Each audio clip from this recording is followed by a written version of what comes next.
Hello. Good morning. Are you guys here? You guys copy. Good morning.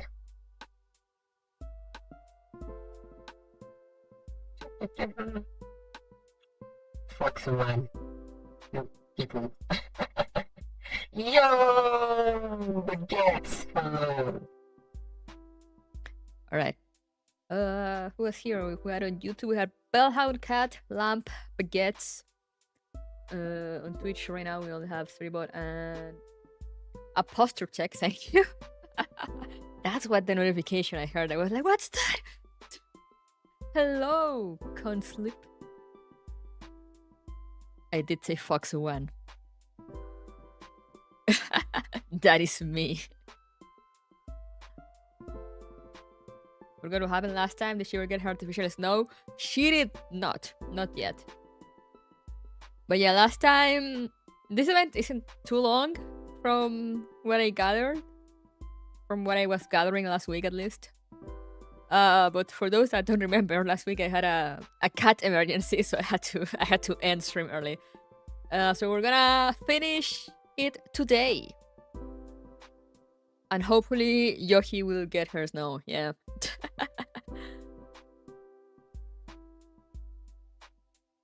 But yeah, how have you guys been? We're gonna get into it as soon as I finish my Los Angeles, however the fuck you say it. The throat candy thing that I eat to better read. Turns out caffeine and sleep don't mix. Who could have thought? Insane. What do you mean they doesn't?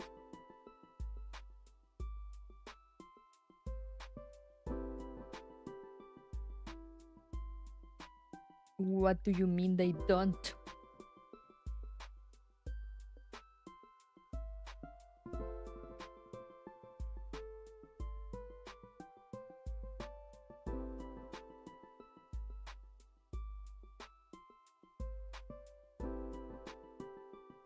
Hey, Suni. I figure since they're both really great, they'd be better together. I don't know about that logic, Bellhound. I don't think that worked out for you. Did that work out for you? Doesn't sound like it.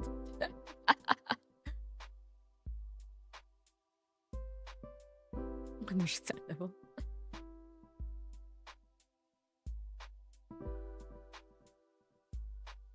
No. Such.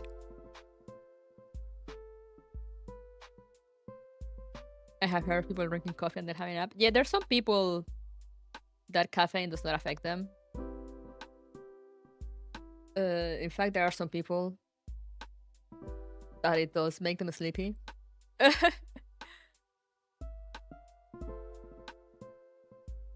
Thank you for the pop. Okay. Wait, my candy.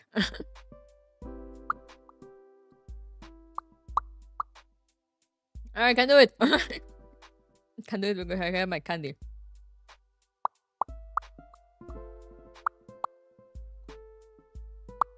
There we go.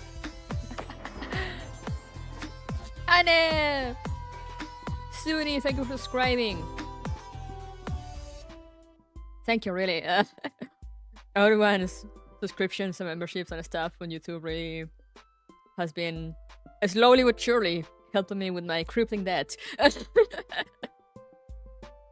I abuse my credit cards a bit too much.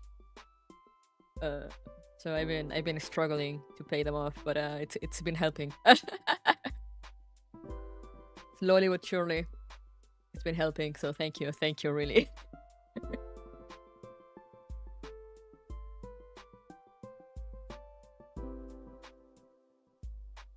What I say as I look at unpainted plastic. Oh no. Not the unpainted plastic.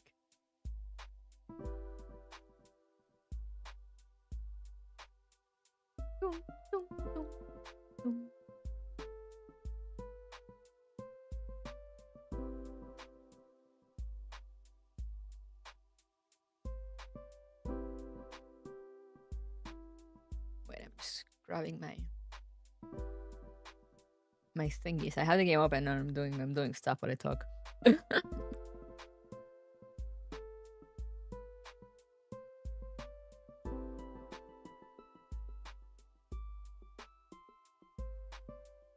Hey Joe! I'm back for a Christmas story on June. Oh yeah, this is I forgot.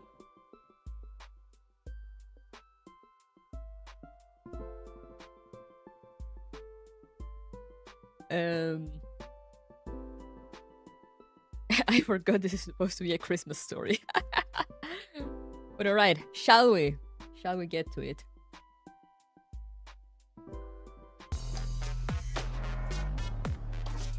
Hey, Bellhound, thank you for the tip. That is an interesting tip number. I guess it's I mean that's how tip working. Just like that, no yapping. Yeah, you guys are not giving me anything to jab about. Ask me stuff. Do you want me to jab? do your jobs.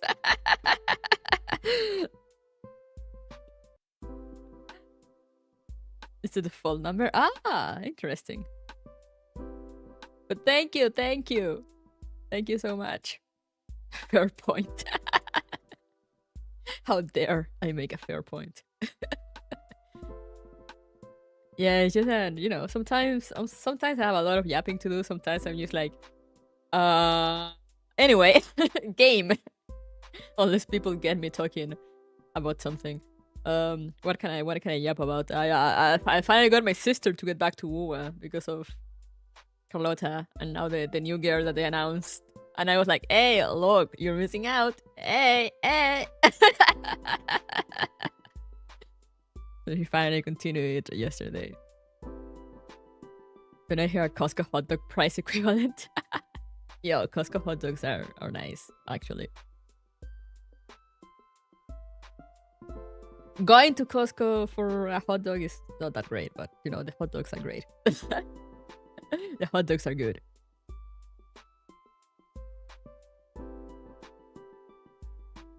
Only a few days until Switch 2, then there will be a brief window where I'm competitive in Mario Kart Online. Damn. It's coming out already. I forgot about that. I absolutely forgot. Ever since, you know, I saw the reveal and then they announced the price, I just erased it from my mind. I only fall for Sunny Real. That's what I went back to it too. But now I'm actually hooked. The story is actually interesting. The cinematics are pretty great too. But yeah, I did go and get Sunny. So the people who already have received their Nintendo Switch 2, but it's locked out behind a day one patch, so it's still locked. Damn. I love the Switch so much that I want it far away from me.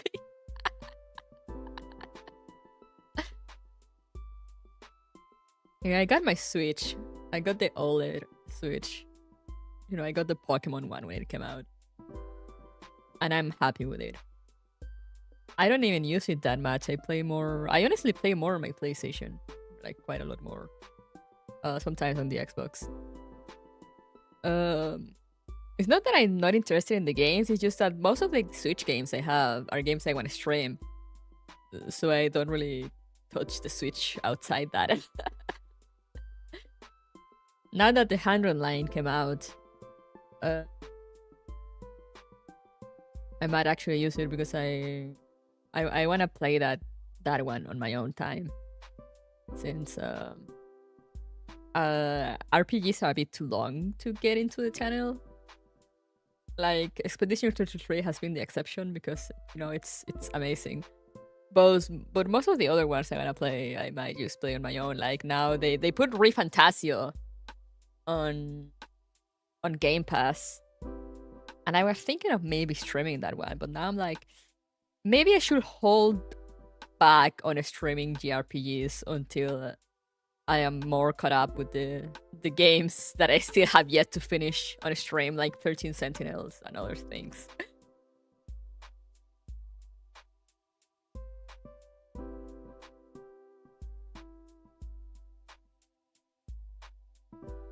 No, Kuro, any Atlus RPG will consume you real.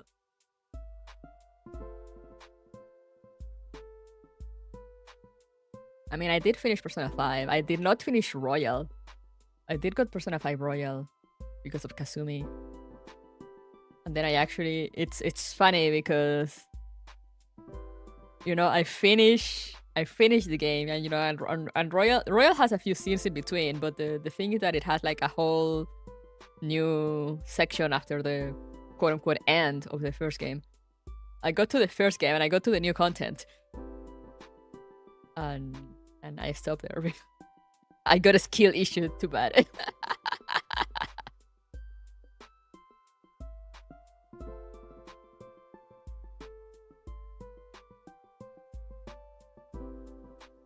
I got a skill issue, too bad, and I know, like, then I got tired. Persona 5 became my life at some point. Joker became solid for me. Hitting the gym every day. Hell yeah. You're being haunted by the ghost of Christmas already over. Hello, Spirit Nighter. I had the same feeling. I kind of want to stop after reaching the new content in Persona 5 Royal. And I'm like, I want to play it, but by that point, I don't know. It's like, finally enough, I was kind of fed up with dungeons, and like the dungeon was being kind of hard on me. I think I did. I mean, I think I didn't have like the correct personas equipped, so they were kicking my ass. And at one point they killed me, and then I never touched the game again. I was too lazy to go back. I was like, no, I'll have to level up.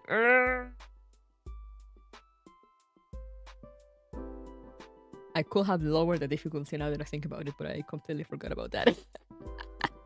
Maybe I'll go back to it at some point. My save must still be there. I'm pretty sure I played that on my PS5.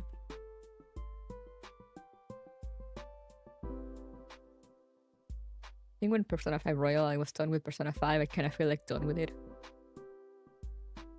Yeah, I'm like, I'm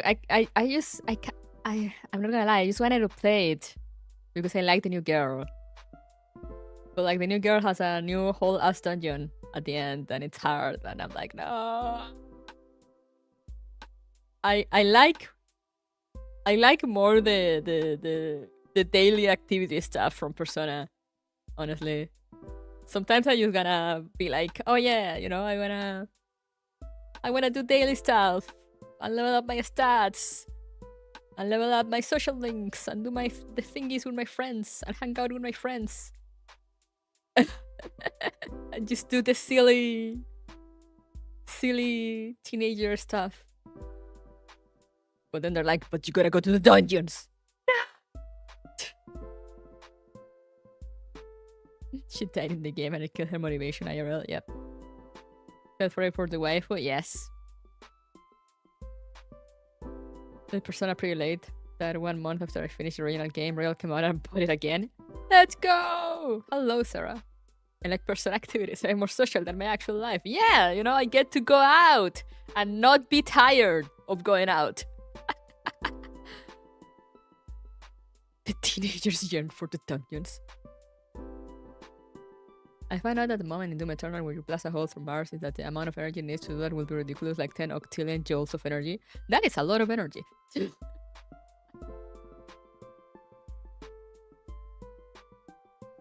That is indeed a lot of energy. I have so many Discord messages. Who's talking to me? Oh wait, my sister.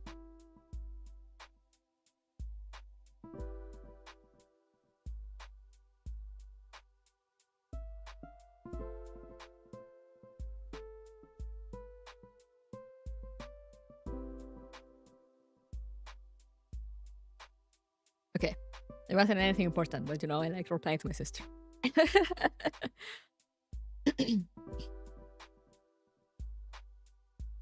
But yeah, and then I never went back to it. I'm like, Re Fantasio looks amazing, but also it looks like those games that it will take like 100 hours or so. So I'm like, do I really want to get into that on stream? Probably not.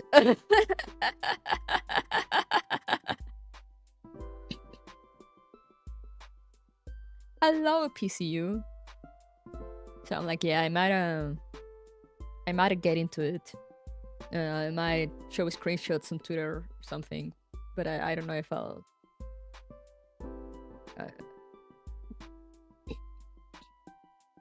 You know, I don't know if I'll actually stream it, because once I'm done with Expedition, I want to go back to finishing the games that I have yet to finish on a stream.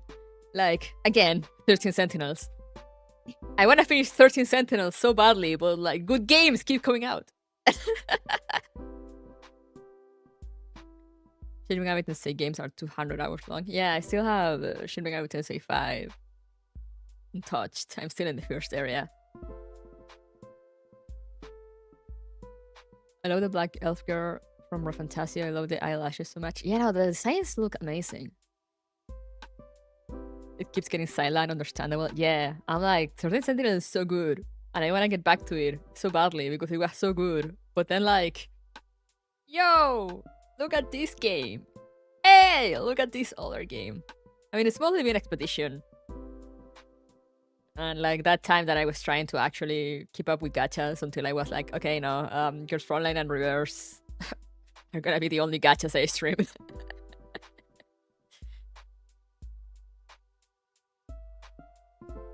I still need to go back to Unicorn Overlord. Oh yeah, that one I wanna play also. It's a good game, Chris. Sadly, you love games that take 80 plus hours. Yeah, unfortunately, I like narrative games. And unfortunately, narrative games take like 50 hours or more.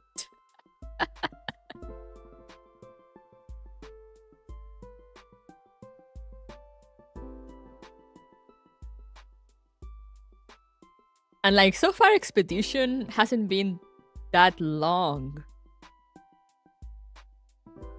But I mean, I don't know how long the final act will be.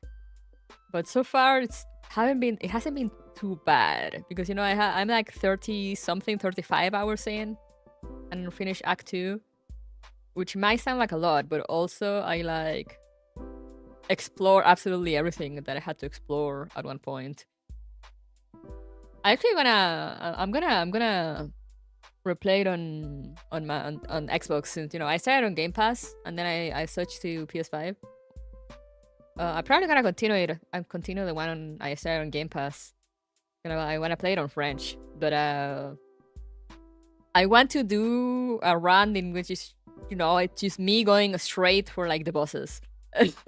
no side tracking, no exploring. The only thing I'll do is I'll continue racing the character bonds and stuff. But other than that, just when I get straight to it, you know, I'm gonna go Nyum! Straight to where I need to be. For an RPG, is kind of friendly, yeah. I just started Cyberpunk again and it's good so far. I've started Cyberpunk like 3 times. And I've never managed to finish. Not because I get bored of it. I actually have a lot of fun playing Cyberpunk. It's just I never finish it. Which is actually why also I'm like, maybe I'll stream Cyberpunk at some point. I don't know, maybe, we'll see, I'll think about it. Just because usually when I stream games, you know, even though right now and like I have a lot of games that I have yet to go back and finish, but I keep track of them, you know? I'm like, okay, I gotta go back and finish this.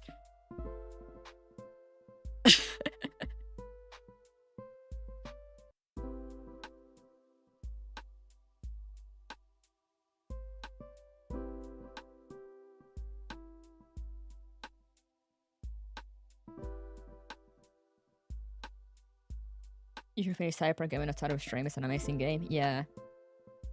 The other thing also is that it uses too much space.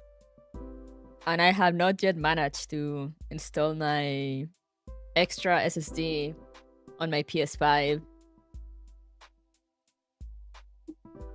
Since, as you guys know, the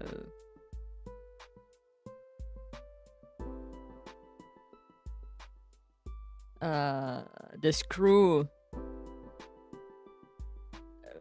Sony makes screws out of the cheapest material ever, and they get stuck.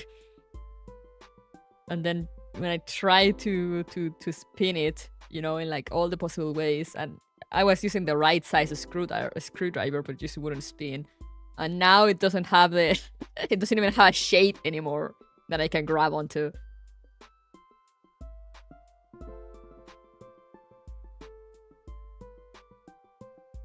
Yeah, it is stripped.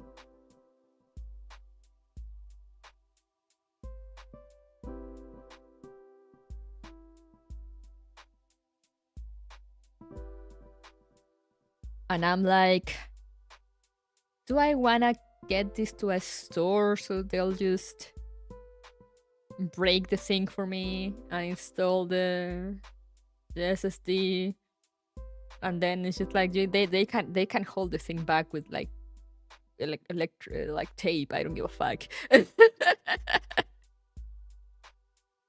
Or do I wanna buy a Dremel and do it myself? Questions.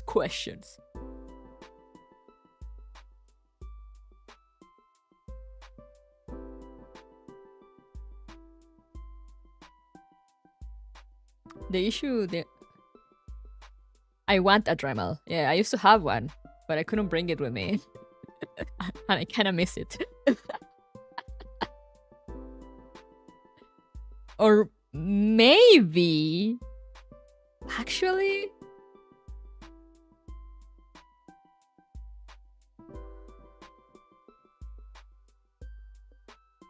I might wait. I'm gonna ask my parents if they still have my Dremel. Because I don't know if they took it with them when they moved, or if they sold it, or like left it somewhere. Because like I had a Dremel and it had like 1,000 million little tools, because I actually used it for university back in the day. I used it for projects and stuff. So I think I'm gonna ask them if they still have it. And then in that case, I'm gonna be like, okay, next time I go, I'll bring it back. I'm gonna ask him right away. I'm gonna ask my dad right away before I forget. Yeah, it was the good ones. The brand, like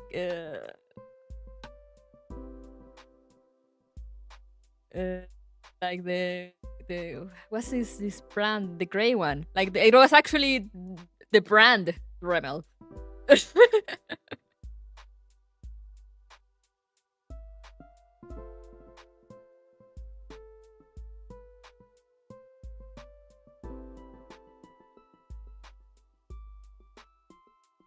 And it came with like, and they bought me like a toolkit, like that came with like a bunch of bits.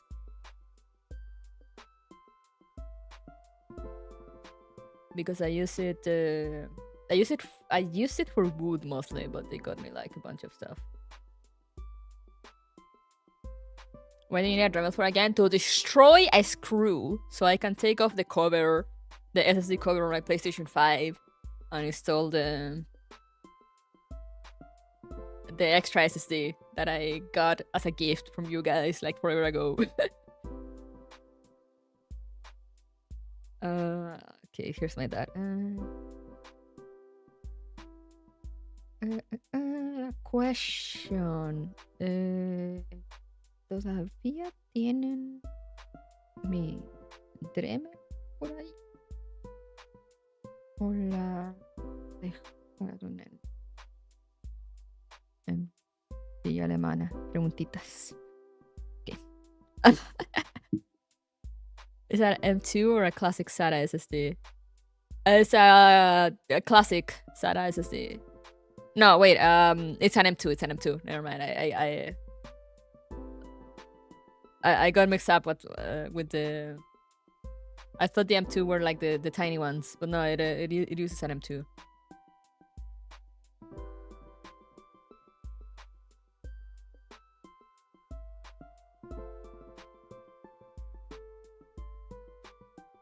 Speaking of PlayStation, I need to replace my PS4 controller as the R1 button is missing. Fortunately, they're easy to replace and don't cost much. Yeah. No, opening controllers is not hard. Opening controllers is actually pretty easy. I repaired the PlayStation and Xbox controllers. New stream idea, Kuru Crafts.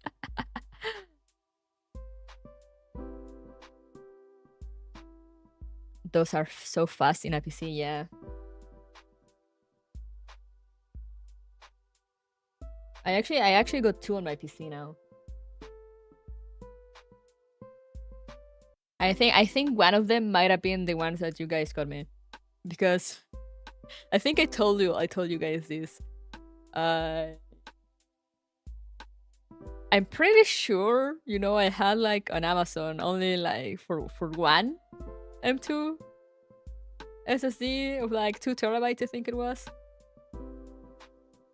And like, you know, one of you guys bought it for me. But for some reason I got 2. And I'm like, okay, sure. And I think it's the other one I put on my PC.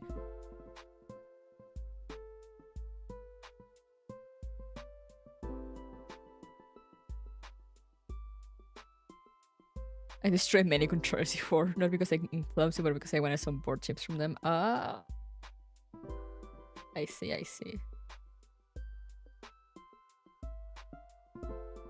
was stuck with my Xbox at the moment, so all I played is OG2. I got an Xbox. I bought an Xbox One.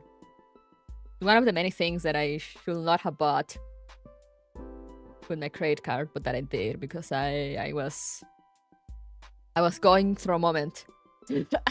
And I was like, the only cure is spending $800 on a brand new Xbox One. But yeah, we got one. At the time, it was because Starfield was coming out, and it kind of looked interesting. I had a lot of hopes for Starfield that were not met, but you know, it's still a fun game to waste time in every now and again. But also because my sister has Game Pass Ultimate, so I'm like, you know, might as well get all those games since she's paying for it.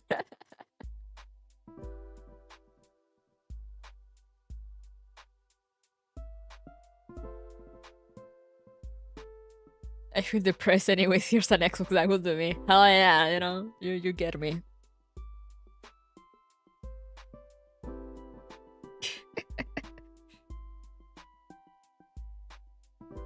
It was something dumb also. It was like, because my parents came to visit, and whenever they come to visit, and like on one hand I get it, because you know, we're actually pretty far apart now, different countries, and it's like a fucking 20-hour flight. So when they come for the entire fucking month. But I, being a grown-ass adult, I'm already used to living my own way. And my parents, I love my parents, but whenever they come, they want things to be done their way. Even though it's my house. So, you know, like, we have to be up early, we have to make our beds every day. We have to like wake up and shower and like get dressed on weekends, even though we're not going out. They eat lunch pretty late. Me and my sister are used to eating lunch pretty early now. But they like to eat lunch together, and they're the ones that cook. So, you know, I don't really get on their case too much over like the time. But at some point, I started being like, "Hey, come on! Like, I'm used to eating early."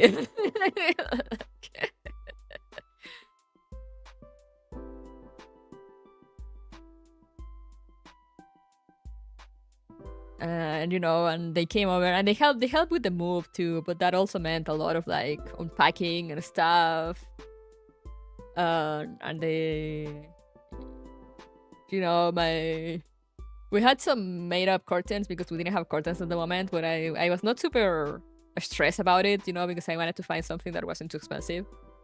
But at one point, my mom got it into her that she was not comfortable enough, that she wanted real curtains, and they went and spent like $800 on curtains that I have to give back to them because, you know, it's technically my furniture.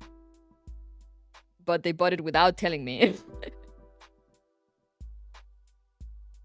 And then like a week or like a few days later, we went to Costco and we found like the exact same curtains for like $50.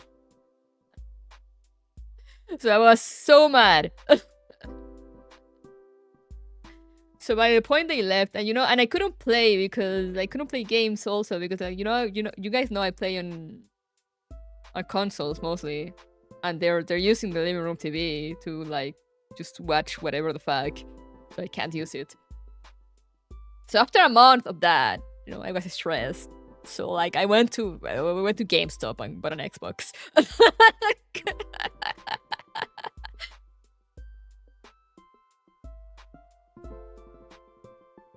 When you're describing my daily life, I'm a clean freak. I wake up early. Yeah, no, there's nothing wrong with that. The fact is that me and my sister, we're not. You know, we keep our place clean, but we're not like super, oh, we're gonna wake up early and clean, and we're not gonna do anything else until the entire house is clean, like my mom is. And you know, when she comes, she wants us to be like that, and she'll go and she'll wake us up. Also, my mom, you know, I love her, but also she has no sense of privacy because, you know, Latina mom. So sometimes, you know, I'll get back from work and I just kind of want to lie in bed and be alone. Be apart from the world. But she'll come and like, she'll just come in and like lie next to me and like start talking to me. And I'm like, I don't want to talk. I'm like, it's nothing against you. I just don't want to interact with people. And she's not really, she's not much of an introvert. She doesn't get it. She doesn't really get it into her head. Hey, Maple, absolute mom behavior real.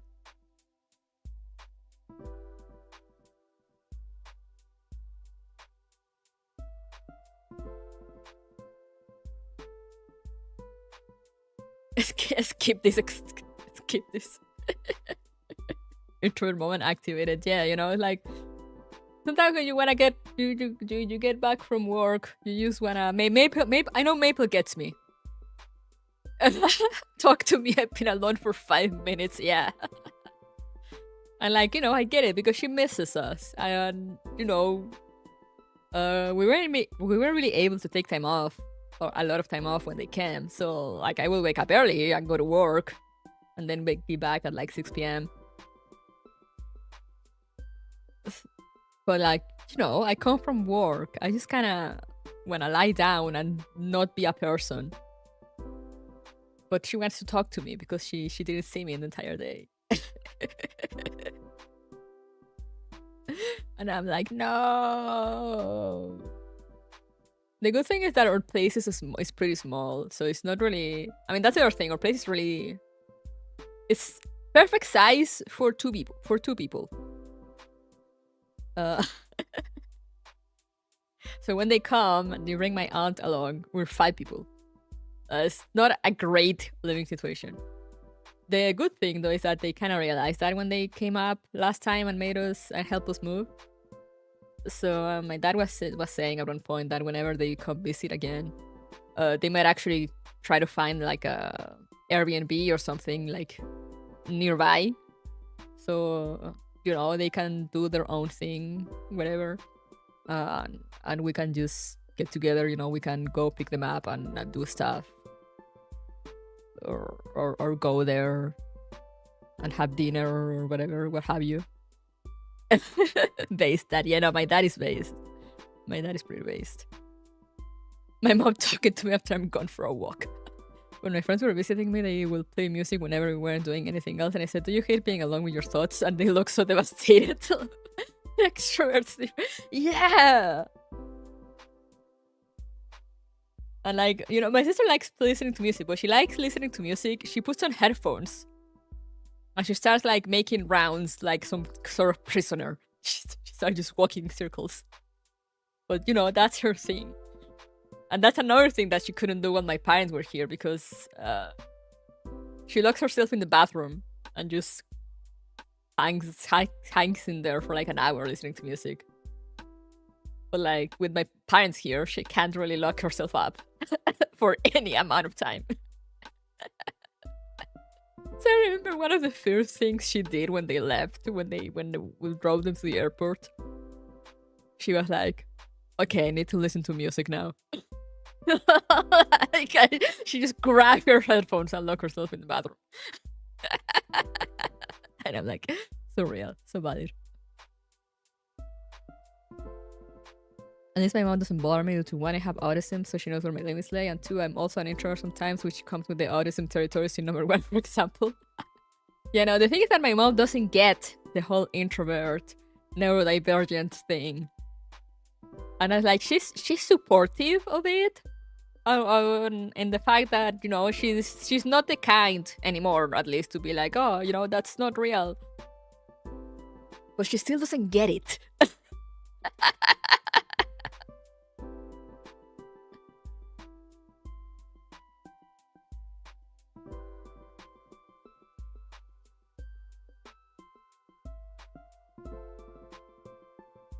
Yeah, she has it in her blood.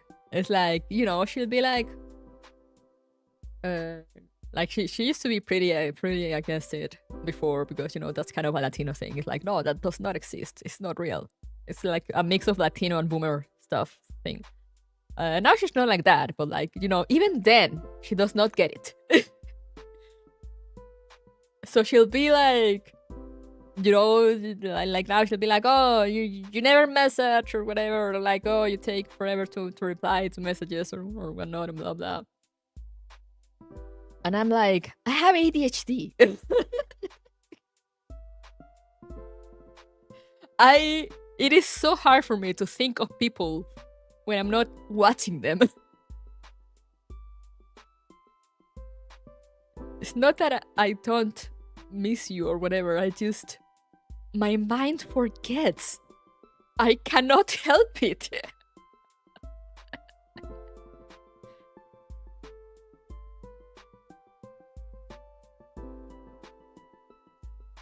I kinda get it, but I will do it anyways, yeah. Or, you know, we'll be like, oh, it's just because I have, you know, I have nothing to talk about. And she's like, how come you have nothing to talk about? Like, haven't you done anything or whatever? And I'm like, no.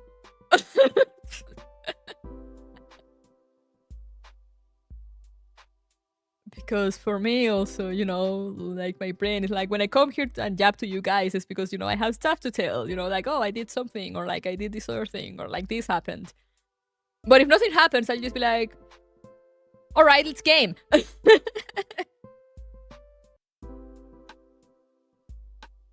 And so she doesn't get that either. It doesn't help that we don't have things in common, because as I mentioned before, she does not watch TV, she does not watch movies, she does not read books. I don't know what she does with her life all day. With my dad, it's a bit easier sometimes, because he does like to watch TV shows. So like I told him to watch The Eternaut, and he was like, oh, like I might check it out. Show her Manifest, she won't like it.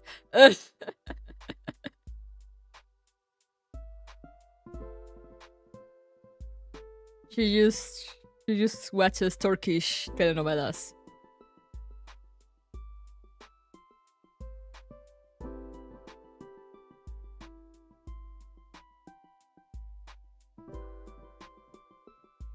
An introvert can jab just on her own terms, mind you. Yeah, exactly.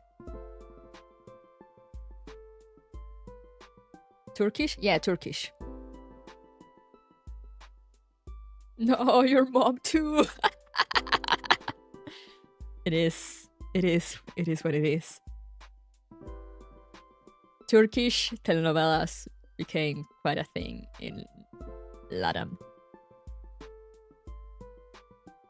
Sneak some audio back into the background noise of her home. If only. And also it doesn't help that she's really on this natural remedies mentality. Like, she got really into it. And mind you, I'm not someone that scoffs at all that natural stuff. I'm just like, you know, sometimes stuff works, sometimes it doesn't.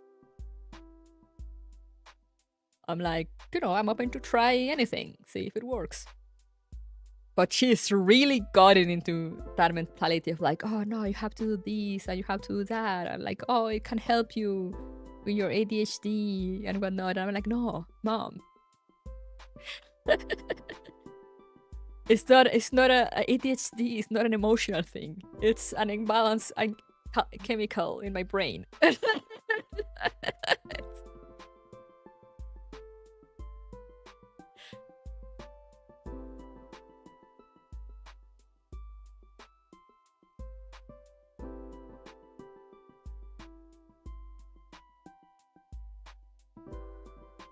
Make her read the Codex Tastartes and make her believe the new Bible edition. My stepdad understands my struggles with the fact he has ADHD and bipolar disorders who respect my space a lot. Yeah, my dad also has ADHD, so that I think also that's why it's easier for me to connect with him. I mean, he's not diagnosed, but you know, after I got diagnosed, and I kind of look at him, and I'm like, yeah. Yeah, that's where I get it from.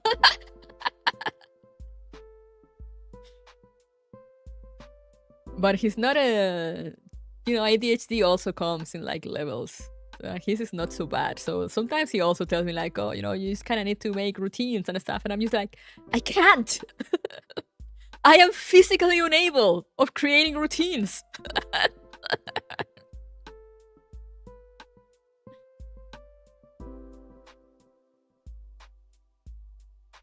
Trust me, bro, just eat a spinach. He needs to level his ADHD up real. Not me getting spirulina to all my moves to try and will myself into focusing.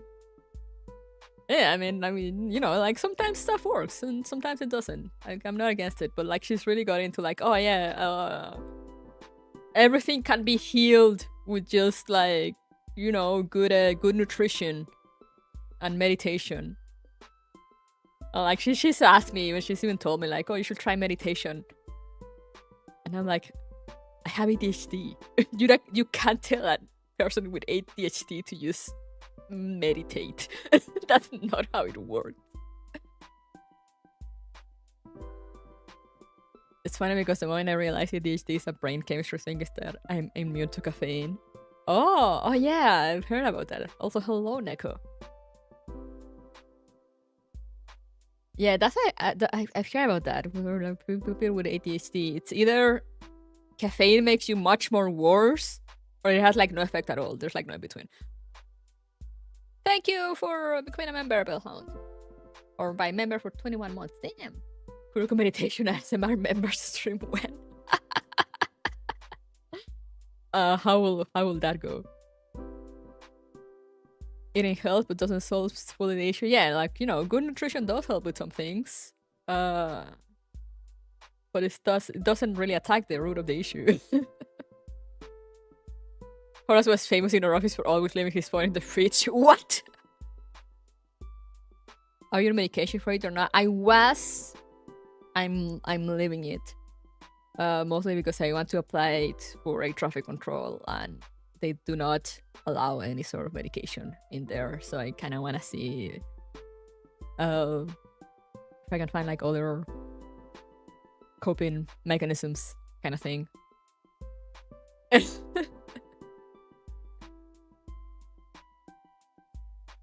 And mine's like, a doctor has never diagnosed me, bro. Get any doctor? Real. He should.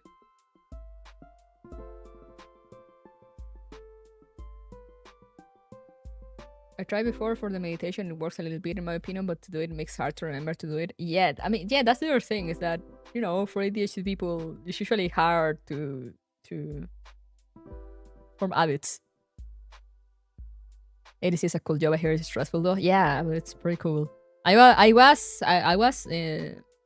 halfway through the course before I moved to Canada, but I couldn't continue it once I moved here because it requires At that time, it required citizenship. Now it only requires permanent residence, so now I can apply. Yippee!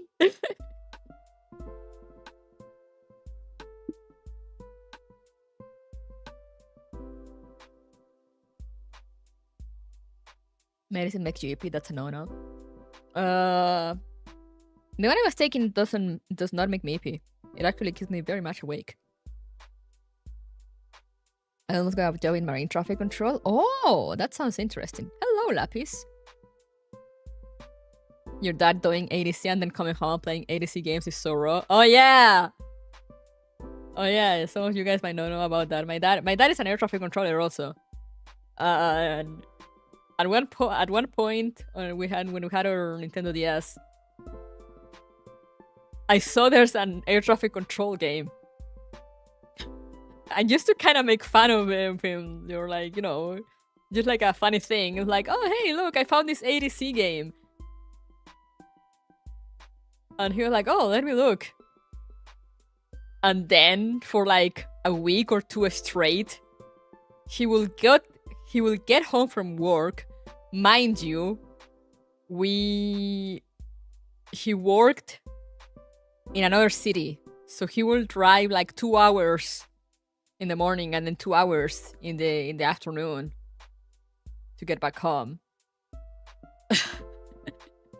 And he will be like all day doing air traffic controlling, you know, drive 2 hours to get home, grab our DS and start playing the little air traffic control game that I just randomly found.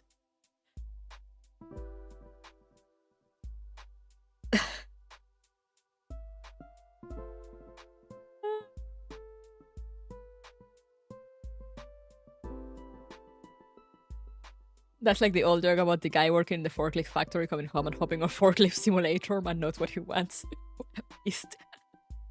The funny thing is that, you know, when air traffic controllers, just like doctors, I think, kind of develop kind of like a bit of a dark sense of humor sometimes. So he'll always be like, oh, you know, it doesn't matter if I make mistakes here.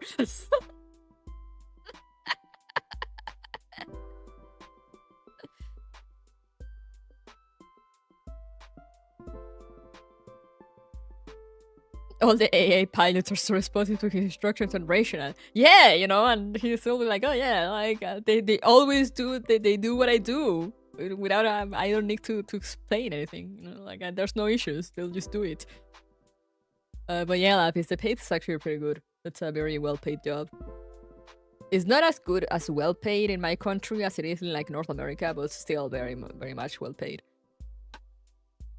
Just like a farmer playing Farmer Simulator just for the kicks, yeah. Just get all the mistakes out in the video game, exactly. I won't did your dad, I drew a lot at work, cut out of work just to run my free time. Yeah. Yeah, and he was actually super advanced in the little game, like he was like very high in level. And he was actually like, oh, it's starting to get hard now. Like, and he was like super excited about it. And it's so funny too, because my dad is 192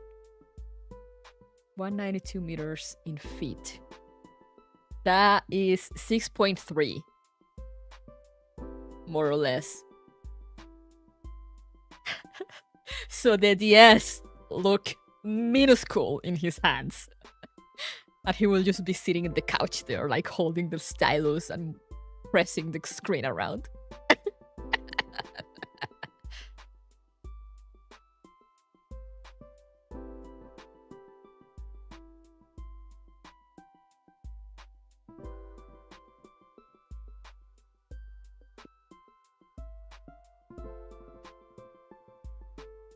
But yeah, that's the story of my dad playing air traffic control simulator. Got more. Yeah. My dad is very soft. He looks very tall and scary, but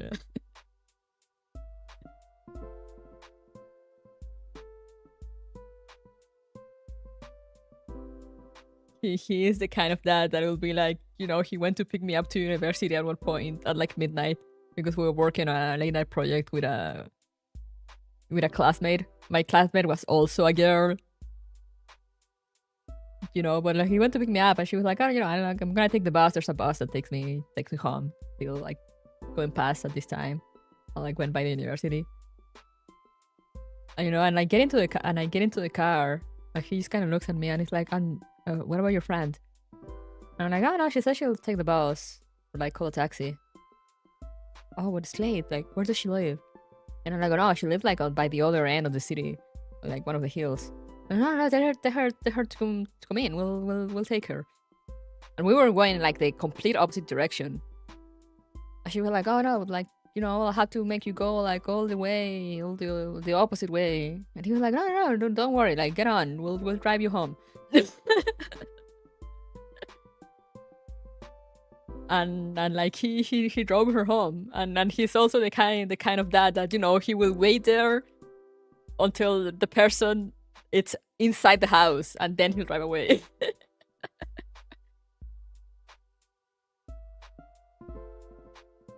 Other side of the city, that's basically the way they circumnavigate the globe. Yeah, basically.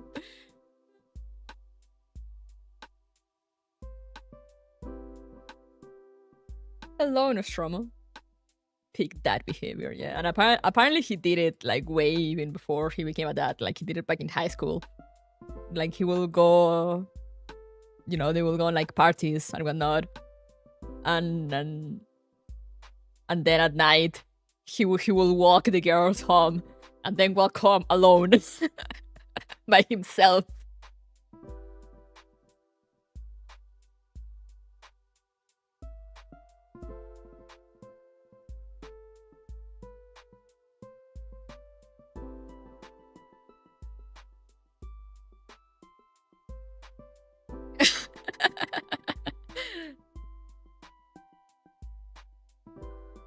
Apparently he's been doing that his entire life. My mom tells me stories also when he was courting her. And like he will like leave messages or like write on the corner of her notebook. Or like he will go, because my mom had a phone, but my dad did not have a phone at the place he was staying, so he will go to like a store or something, I think, to that had a phone to call her.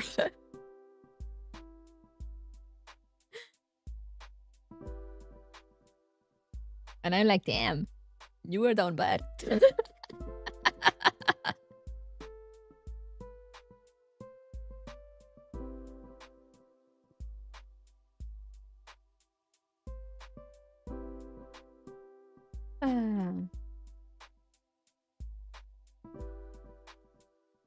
It did work, yeah. Can't say no.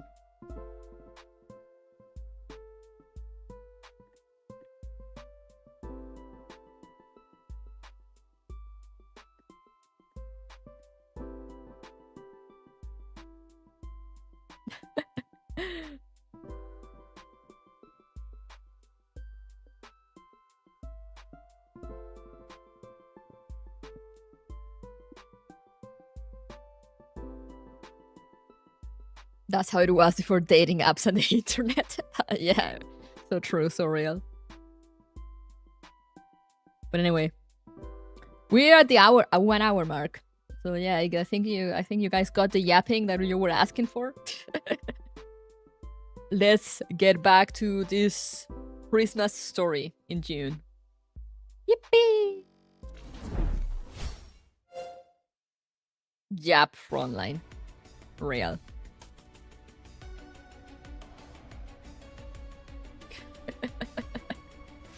I was gonna jump into it like 20 minutes in, but then the people were like, no yapping. So I had to find something to yap about, you know. Can't disappoint the public. Got her menu pose. Oh, you hadn't seen Vector? I love democracy.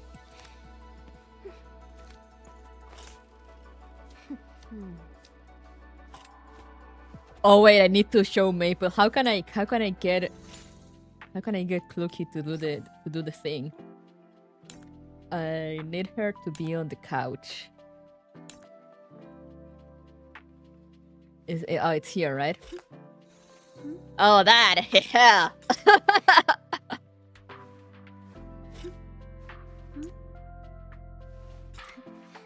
How do I...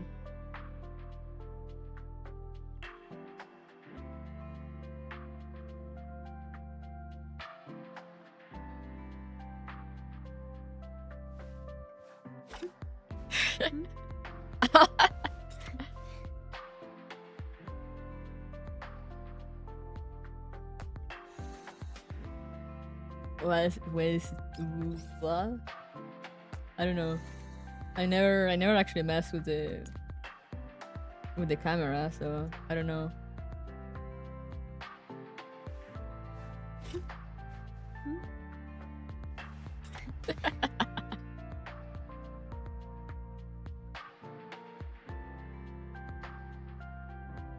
I saw someone that like typed.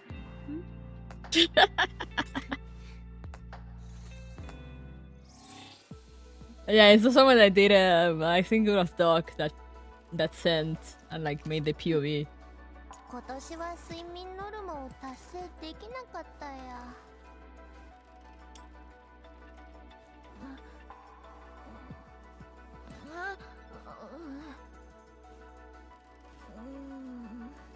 This is Maple's wife.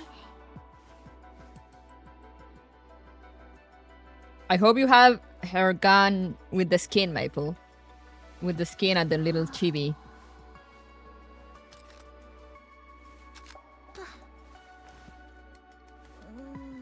Or otherwise I will be very disappointed. What other animation does she have? I am not sure.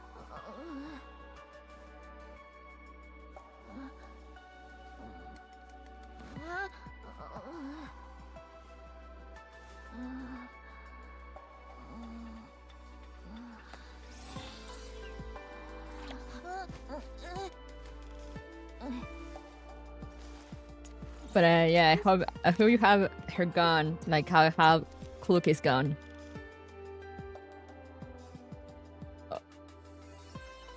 Or I will be very disappointed in you, Maple.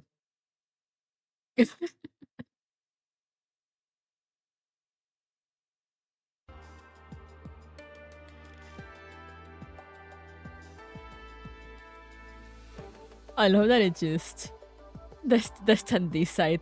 Yeah, it's wonderful.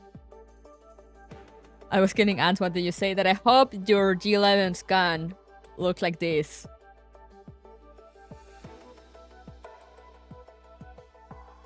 Or otherwise you have failed her. I mean, not like this, but like, you know, the G11 version. The skin, yeah. The max, the oath and max affection skin.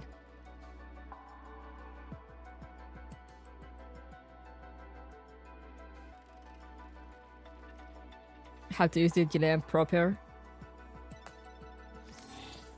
I mean, valid. It looks pretty cool. Oh yeah, of course. Okay, excellent.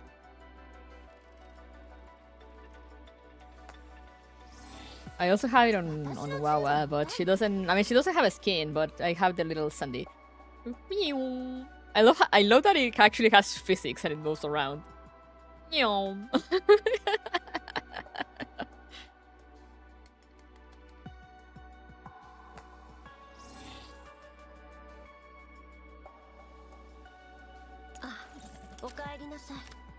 How did I make her do the broom broom thing? Who remembers? Gives the gun extra accuracy. From the back.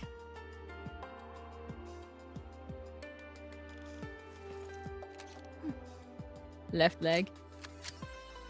Her left or my left? Oh, there we go. Oh yeah! Oh yeah! Also, they get the little thing on her hand.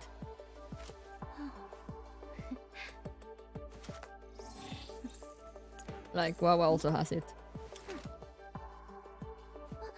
Why is her only blue though? It's because I don't have it maxed? Do I not have it maxed? Hers is gold. That's sick. Yeah, no, that's wonderful. I love her bike.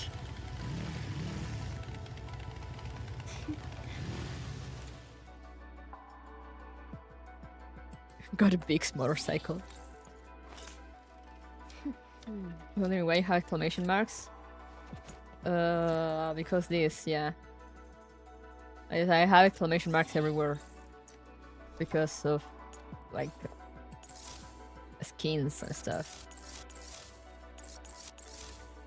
I downloaded the Steam version because my sister usually uses the Steam version.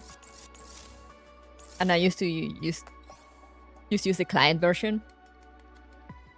But I'm like, since she always uses Steam, I basically have the game installed 2 times.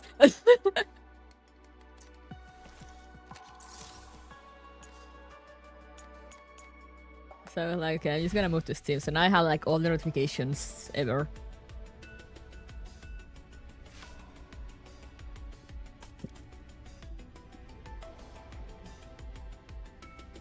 Double the fun, I guess. And it's not like I lack a space on my computer, but even then I'm like, why do I have this game installed 2 times? You know, it's like, yeah, it gets on my nerves. But yeah, if you ever stream this game, Maple, I know you won't, but like, just in case you ever do, since you have the G11 thing, do not try to stream while having it on the main menu, because I don't know if it's the lighting or what. But it lacks V2 Studio. It's insane. She's the only one that does it. Yeah, look.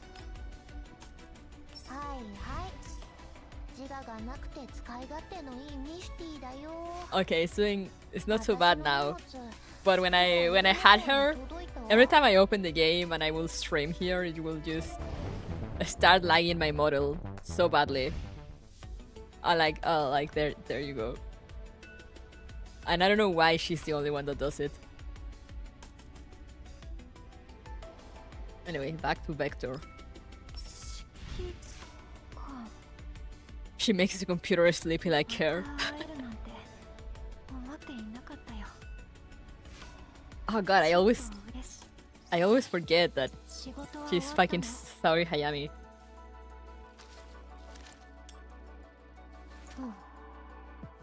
God, she's so cool.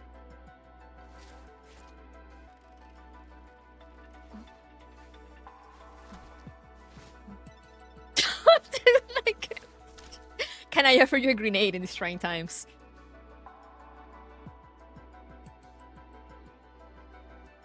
What else do you do? ¿Quieres?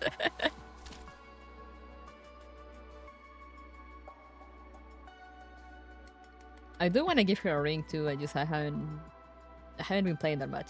What else does she do? I don't know all the interactions. Oh, there we go. I really like the knife.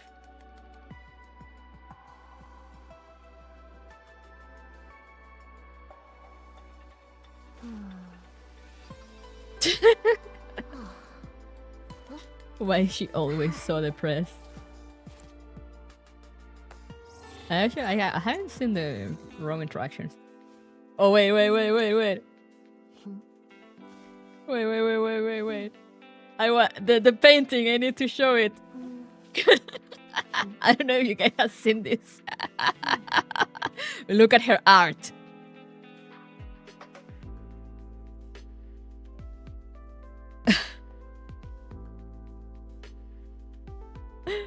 Oh, thank you for the. I got a something, but I don't know where. Go out my pyro wife. Thank you, Lapis. She shall be owed once I max her.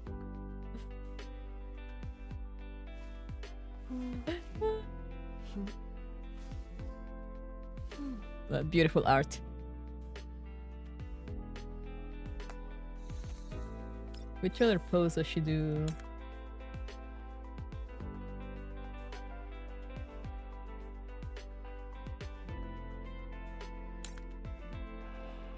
She eeps. She rates.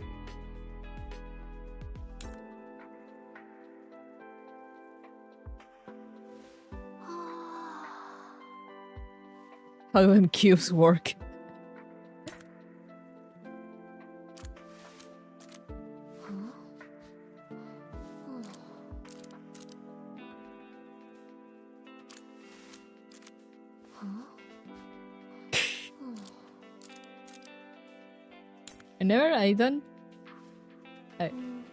I rarely do the room interactions. I don't really.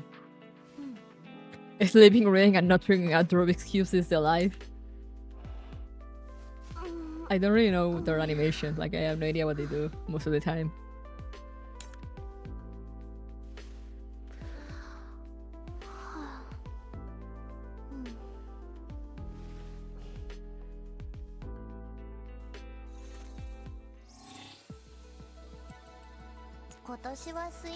Let's look at Maple's wife since she's here. Alright, Maple, confession time. How long have you spent in the dormitory? Look at that Neshti.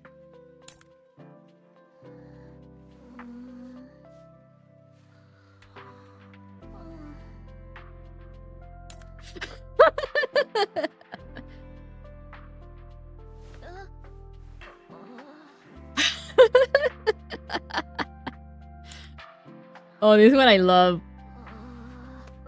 This is such a mood.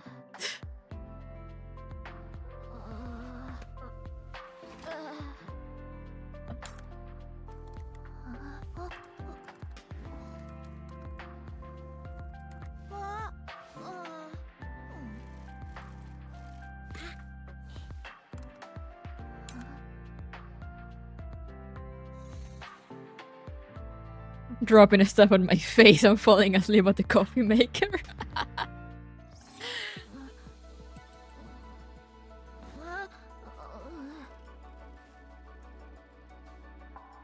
Remember what your lawyer said, never talk without him in the room.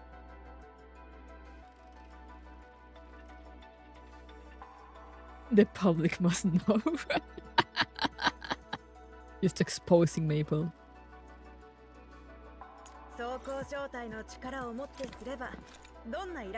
I need her skin. I need her skin. The one that you fight her and she pushes you against the table. I need it so badly. I'm not gonna lie.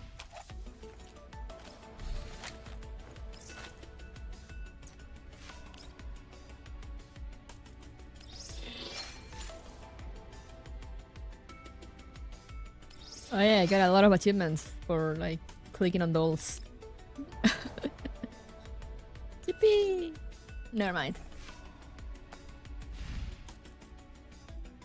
I feel like Frontline is really pioneering high texture technology.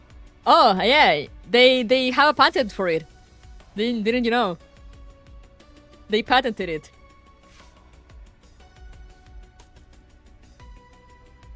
And they showed in the stream that they actually have like a mannequin with like tights, you know, like they have legs, and they actually rip the ties to see how it looks IRL.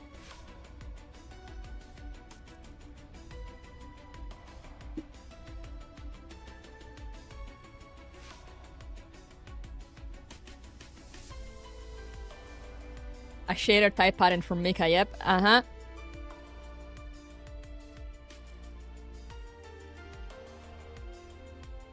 That's how their ties look so good. Like I don't usually zoom on them because it looks sassy, but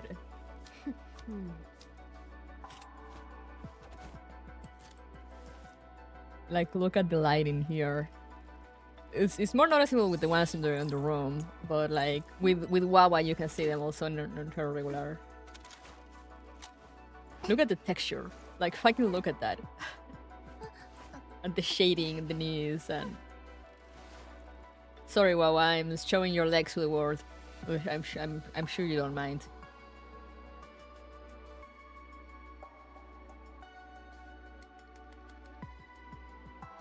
Like, this is next gen.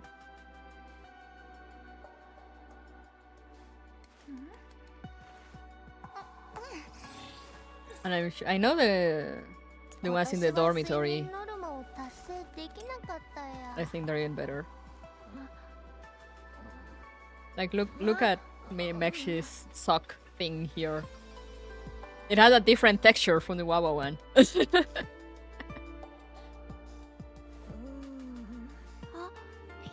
You have Yohee? No, I did not roll for her. And...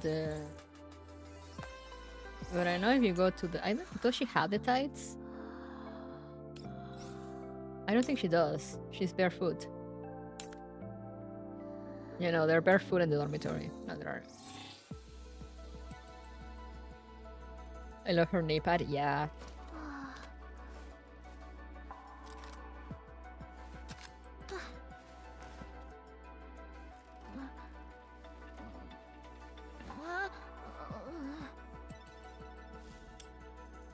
And like, usually the clothes look pretty good too. Like, look at the shorts.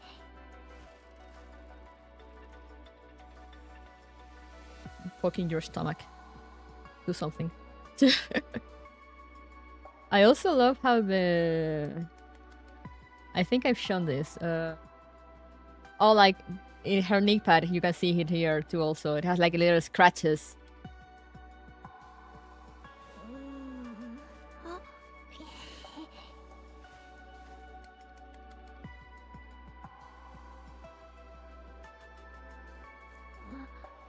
And usually on a lot of the metallic details, you can see sometimes they have like little scratches and things. Like there's another one.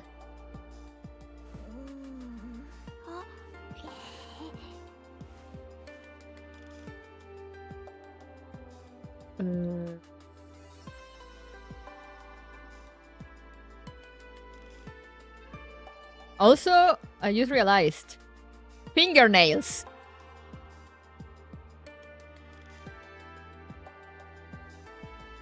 They have fingernails! Who is your 5? Who is B6 material? Or MP45?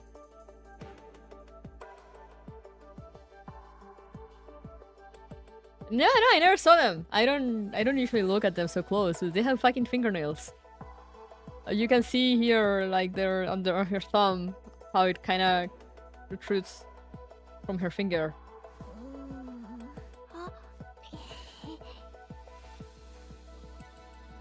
They have actually real, kind of real looking fingertips, which is kind of unseen on anime. On anime girls. But yeah, on Wawa too. Wawa, stop moving. On her knee pad, you can also see scratches, and they're different from the scratches on the one G11 has. Feet and hand tech, yeah. The feet also look amazingly good. I don't show them on stream because I don't want to awaken the feet bros. But if you go to the dormitory and look at the feet, they actually have very realistic texture on like underneath and everything. I'm like, god damn. They really studied feet. Just for this. Helena, what are you... Oh, thank you.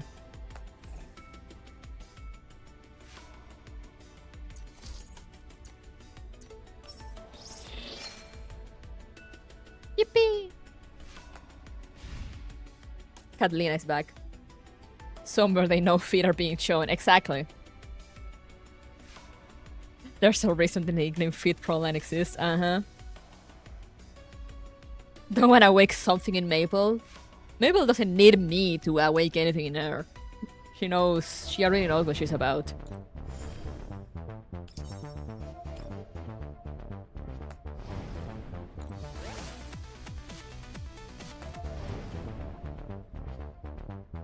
I have no supply. Oops.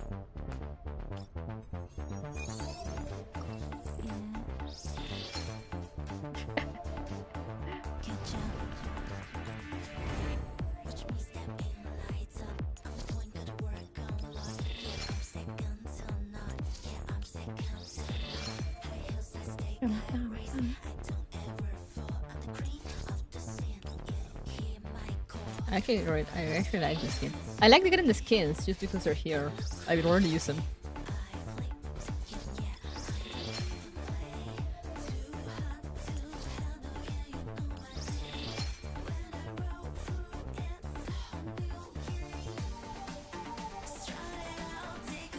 We know Maple has the 11 feet as her home screen. Oh yeah, Maple. Do I want to tell her this? I assume she knows, but I'm like, what if she doesn't know? My friend messaged me the other day to see he was kind of interested in Astrolabe for some of the figures, and I said they are so mouth-filling and he won't talk to me about it anymore.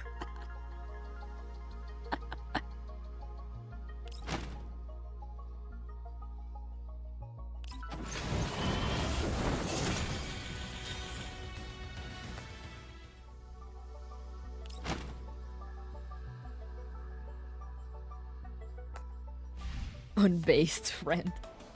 But yeah, I'm like, I assume Maple knows, but I'm like, what if she actually doesn't? And then we never see her again as she tries. V6 solo yet? No, not yet. But we'll get there.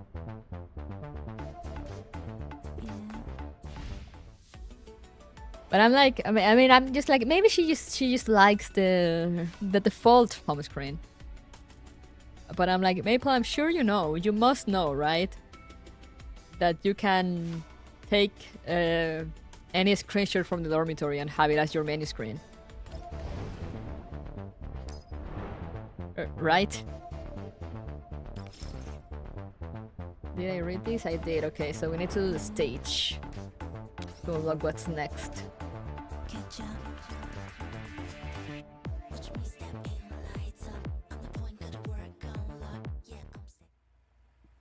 Oh wait, there was a story.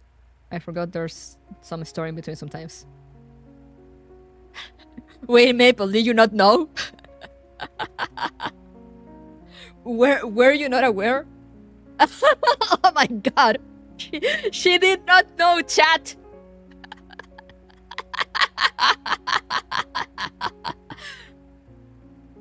Yeah, you can take screenshots from the refueling room from the dormitory, and you can set them, you can have them set up as your home screen and your menu screen.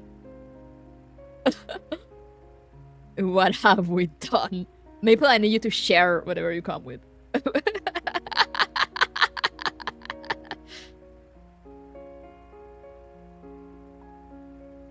Anyway, Yohee.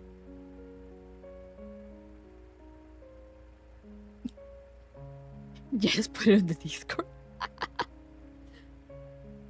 Commander, when the situation calls for it, even not so proper methods should still be used, right? What do you mean by not so proper? In her defense, she also didn't know battery packs exist for controllers. Yeah, that's what I'm like. I was just going to casually ask, like, oh, why don't you have like her menu, like any screenshot? But then I was like, wait, what if she actually doesn't know that she can do that? And then I was like, do I want to be the one to tell her?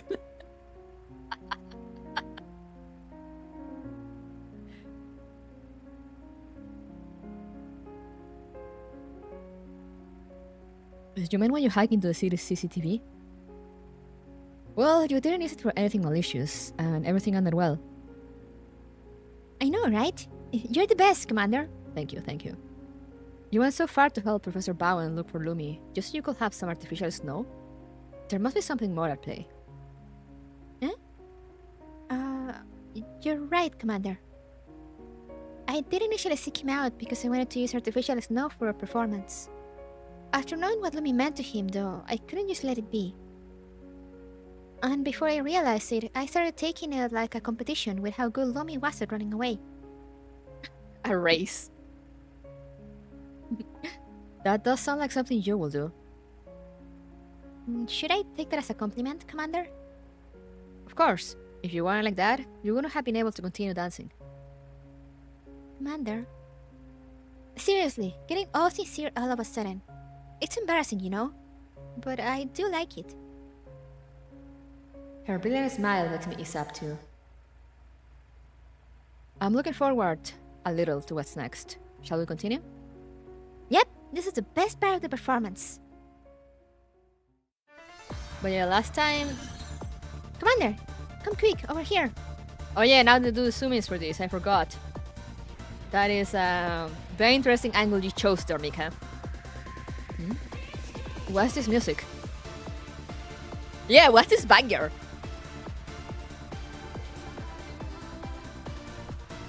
Don't you want to take a break? You've been at it for so long. Does that mean I get to know you're dancing again? I just can't keep anything from you, can I? Very well, as you wish. I only just finished arranging the steps to this dance, so you'll be the first person to see it. Hey yo! I see what you did there, Mika. Wait, she actually dances. She actually has dance moves. Oh, the way her step is lit up, it's pretty cool. Actually, it's pretty fun.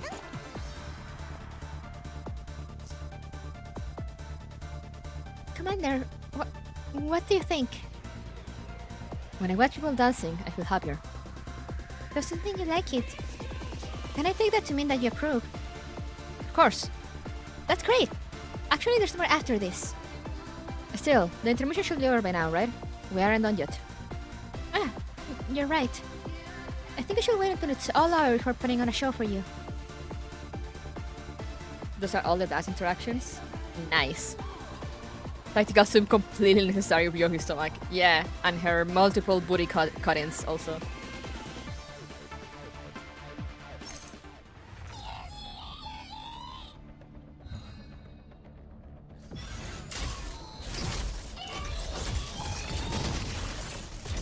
Oh no! Lumiangi.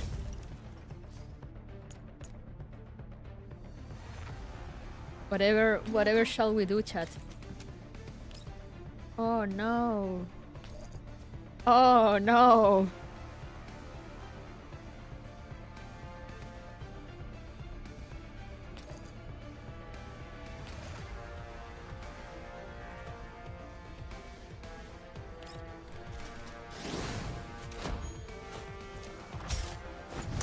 Vector is insane.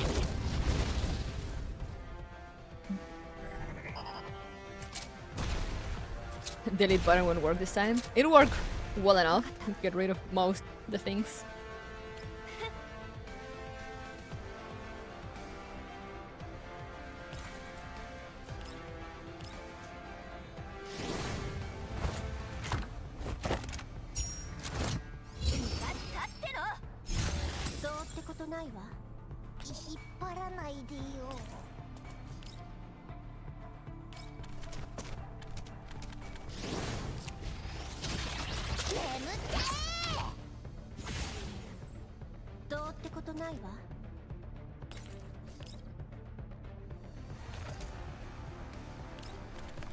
Go, Kluke.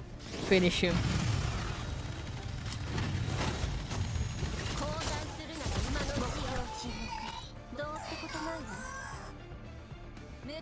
Oh, the chest there! What's on the chest though? That's the stage that has the chest? Yeah, I saw that. I know, we can repeat it.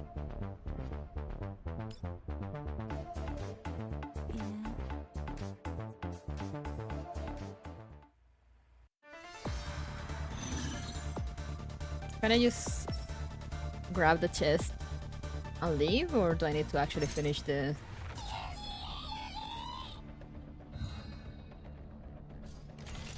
Do I need to actually finish the stage? Okay, I need you to get up here. Kill it just in case, alright.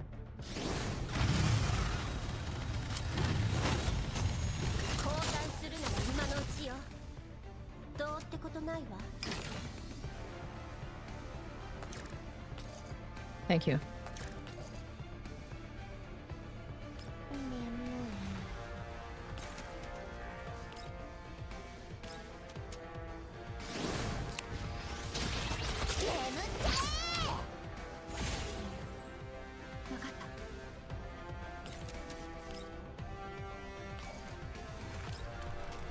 Let's do the same thing again.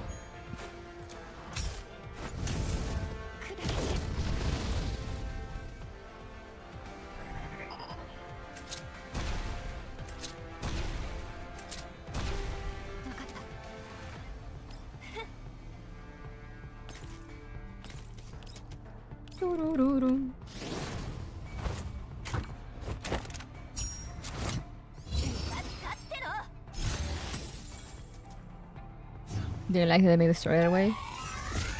It is kind of counterintuitive since they hadn't done it before and they don't really explain it at any point. But it's okay. It's not the first time they do stuff like this. And it probably won't be the last.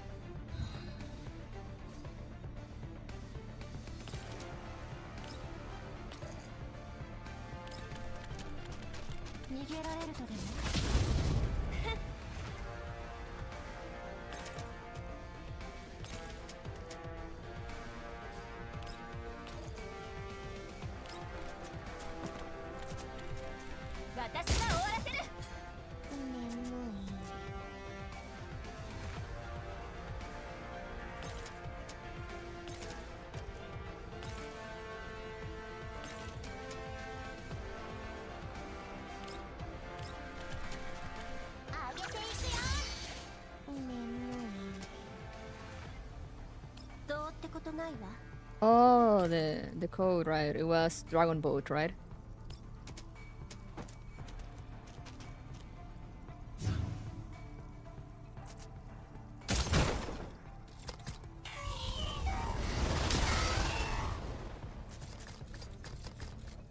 Now it's probably gonna die because of the barn. Or that.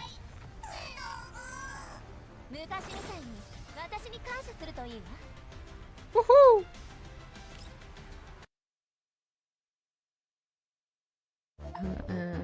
Let me put that.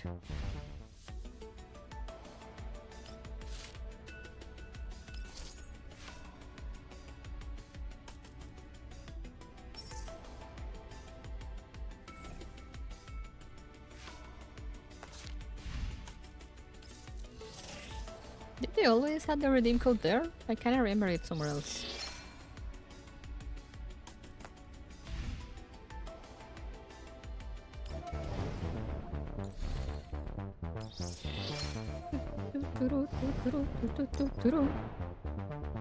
Always there? Huh. I mean, I remember it was in settings, but I didn't remember it was like just down there. You can tell that I barely use it. I'm usually too lazy to grab redeem codes because I need to open the game. Babushka! Fending off annoying security programs and climbing abandoned buildings at this advanced age of mine. My goodness. She's so relatable. Didn't you say it was good to get limber once in a while? Yeah, an appropriate amount, but not to this extent. Yohee, are you sure Lumi's here? Yeah, its last appearance was entering this place, with no records of it leaving. I think the chances that it's still here are good. The building's construction seems to have been cut off right after its roof was erected. Unfurnished windows adorn the mottled concrete walls like black holes, and the structure's reinforcing iron framework is visible in countless places. Hey, alchemist, it's been a while. Ah, I see some traces of foam. This should be the place. Who knows where Lumi's hiding? This building has more than a dozen floors. We'll just have to go floor by floor. These stairs are the only serviceable ones here. If Lumi hasn't left the building, I'll be able to find it. Does the professor know about this? I sent him the coordinates just a moment ago. He said he'll be here soon. Let's move up a floor. There's nothing here. Oh, wait, over there at the stairs. Is that Lumi? Snowing! Snowing! Lumi leaves at the entrance to the stairway, running upwards after Nagan looks over. Thank you for the posture check. Stop right there! Nagan gives chase. Lumi runs away, spewing foam upon the stairs as it moves. Damn Stubby, I'm gonna catch you. Stubby. Yeah, look out! Underneath you! Huh? Underneath? Why am I off the ground? Why am I off the ground? I can't read. Slipping on the bubbles, Nagan tumbles down the stairway. Oh, rip babushka. Yohee immediately approaches, helping Nagan up. Thanks. Are you alright, Nagant? I'm not young like you lot are, but it's just a flight of stairs. I don't break that easily. I'm not young like you lot. Who programmed adult to act like a granny? Nagan touches her own head, lightly giving her hat a pat after making sure it is still on her head and exhaling a sigh of relief. Jeez, be careful. I really must be old. Can't even avoid a trap set by a little kid. If we go by when the systems were created, Lumi might actually be older than you. I mean mental age. Mental age! I can't help but worry a little. Nagant, are you really okay? My frame's fine. Look, all my limbs are perfectly good. Nagan stands up, flexing her body and hopping on the spot. So long as she still has her hat, she'll be alright. Come on, let's go catch that nasty little kid that doesn't respect their elders. The trio carefully move upstairs, following Lumi to the abandoned building's roof. Snowing! Snowing! Lumi walks in circles across the empty space, quickly running towards the edge of the side of Yohee. Oh no.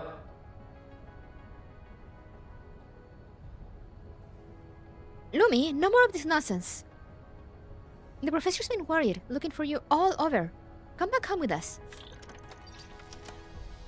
Snowing! Snowing! Lumi ignores Yohee, edging ever closer to the edge as it spins. Without any safety railings in place at the top level of this abandoned building, Lumi is only a few steps away from falling off the edge. Come back! It's dangerous! We're on the 12th floor! What to do? Okay, we need to draft up a rescue plan and ensure Lumi's safety. A rescue plan?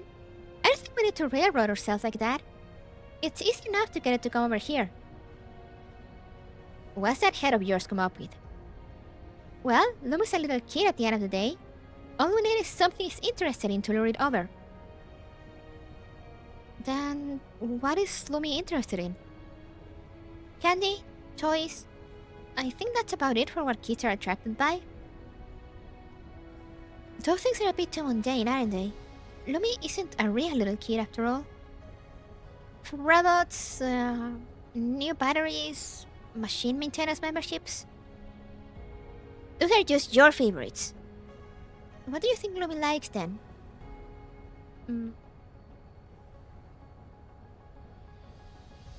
Nagan thinks for a moment, seemingly coming to a conclusion.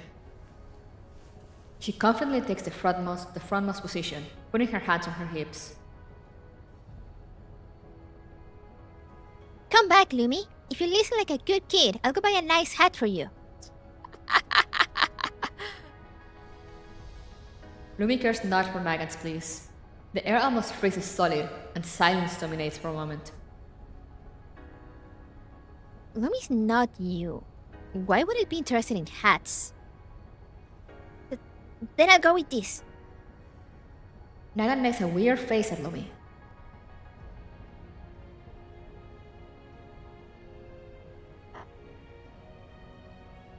Nagan only manages to scare Lumi, who moves yet closer to the edge. That's no good. Let me handle this.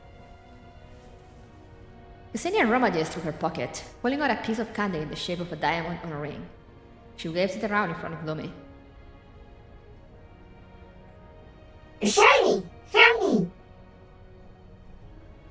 Lumi takes a few steps away from the edge, interested.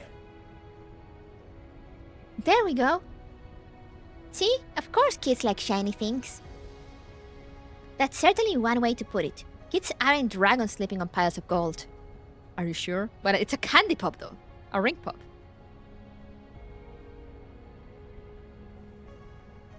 Close enough. No, it stopped again. Christina shakes the ring again, but Lumi is unswayed, returning to the rope's edge. It doesn't work anymore?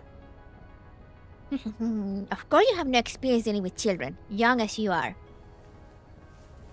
Watch me! Ha! What is she doing? Nagan begins a series of strange movements, crossing her arms in front of her chest. The hero of justice! Super Galaxy Man! Oh, I see what she's doing. Lumi stares at Nagant, tilting its head. Hey, what are you doing? I'm doing Galaxy Man's routine. Don't kids like those kind of shows? You're the only one here who's a fan of that old pre-war stuff here. Pre-war stuff, sheesh! See, Lumi isn't interested at all. It's okay, I've got one more trick up my sleeve. Here, the Air Defense Squad's badge. Wait, what? Isn't that like a literal game? Or was it a show? I don't know. Nagan produces a pin in the shape of a star, raising it up to her head.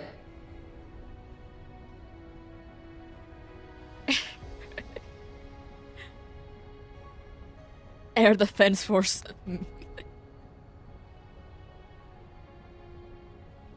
It's a game.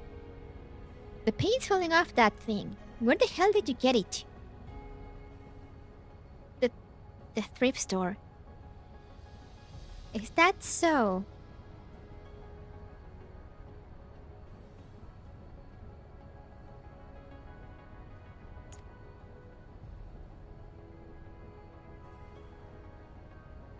Oh yeah, EDF, Air Defense Force. I see he is his Air Defense Squad. I see. Never mind where I got it from. No little kid can resist superhero merch. Come on, Lumi, get over here. This awesome badge is waiting for you. I love her little star eyes. Star! Lumi moves a few steps toward the tree, but it quickly loses interest, returning to its previous position. Another failure.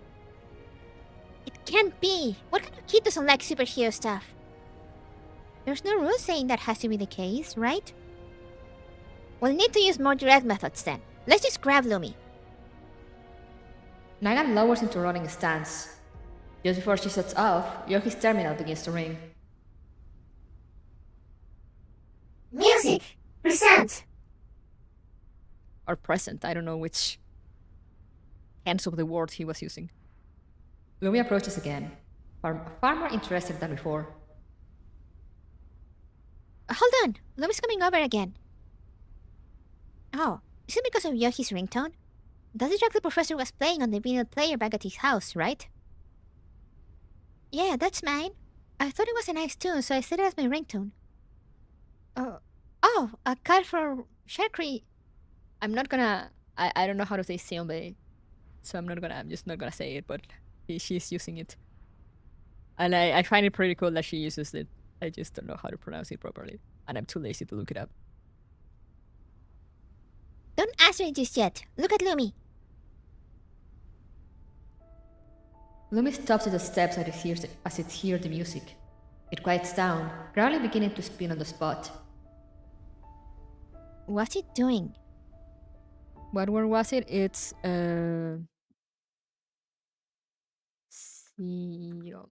Oh wait, I'm gonna say it. You're on Twitch. I'm gonna say it on Twitch.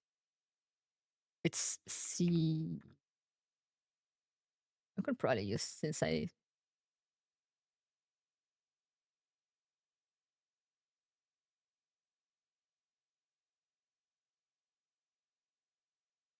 She's basically saying senpai, but in like Korean.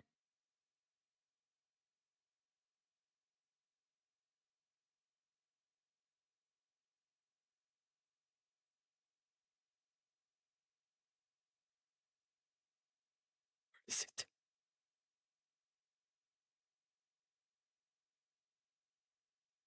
Oh, here it is. My pronunciation.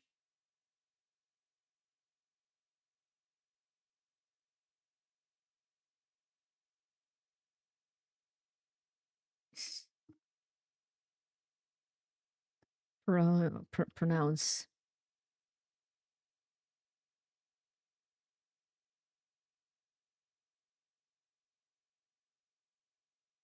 Howtopronounce.com.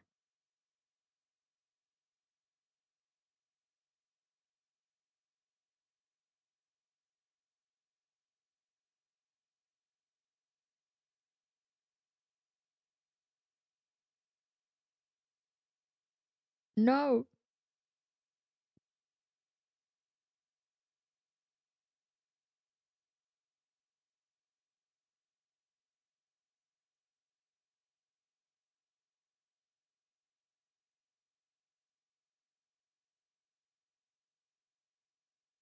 Sambe.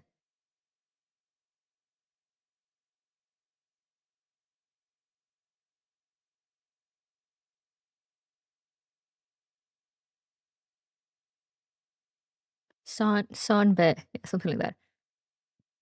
Sonbe. Anyway. Kind of like someday. Yeah, I guess.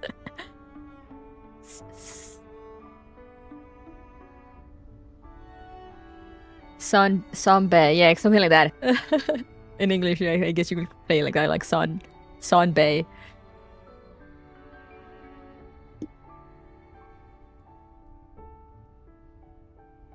Anyway, as Lumi started spinning, please. What's it doing? I can't be sure, but I feel like it's almost dancing. That can't be it, right? I don't have any neural record of a type of dance that's just spinning around.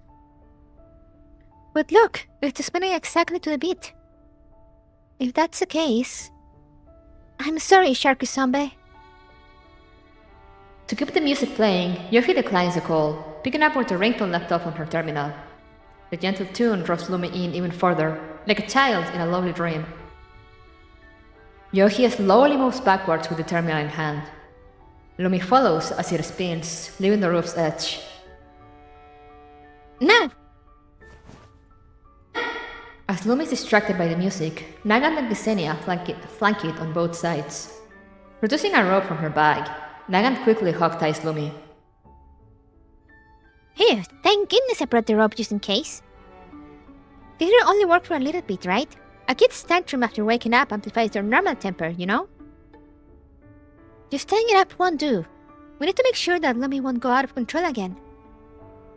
Then the only thing we can do is get the control permissions to Lumi right now. My goodness, am I really on holiday here? 10 times the normal overtime rate will not cover the effort I put in today. Yohee and Ksenia rush to Nagant's side. Despite her very vocal complaints, Ksenia quickly joins the others in level 2, accessing Lumi's systems. Shattered pieces of data drift through level 2. Yohee extends a hand to touch one such piece, but to no avail. The data fragment passes through Yohee, meandering into the distance. The ground beneath them, made of coagulated data, begins to fade and ebb. All flurry and fluffy. Like snow. Is this Lumi's world? Level 2s aren't usually like this at all. I'd say that it comes down to Lumi's model, system and ports being so old they're causing incompatibility with dolls. Or our environment here is becoming unstable too.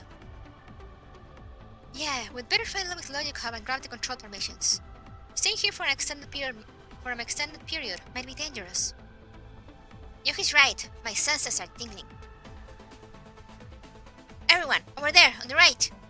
Are those weird-shaped things approaching us? The group looks in the direction Nagant indicates. Behind a shining stream of electricity, information fragments congregate, forming dangerous shapes. Where'd they come from? There's so many!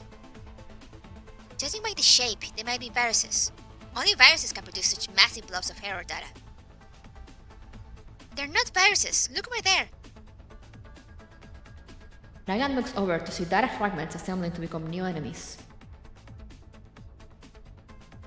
These enemies are all converted from normal data, and we happen to be in a cache area in Lumi's systems. I get it, it's data overflow.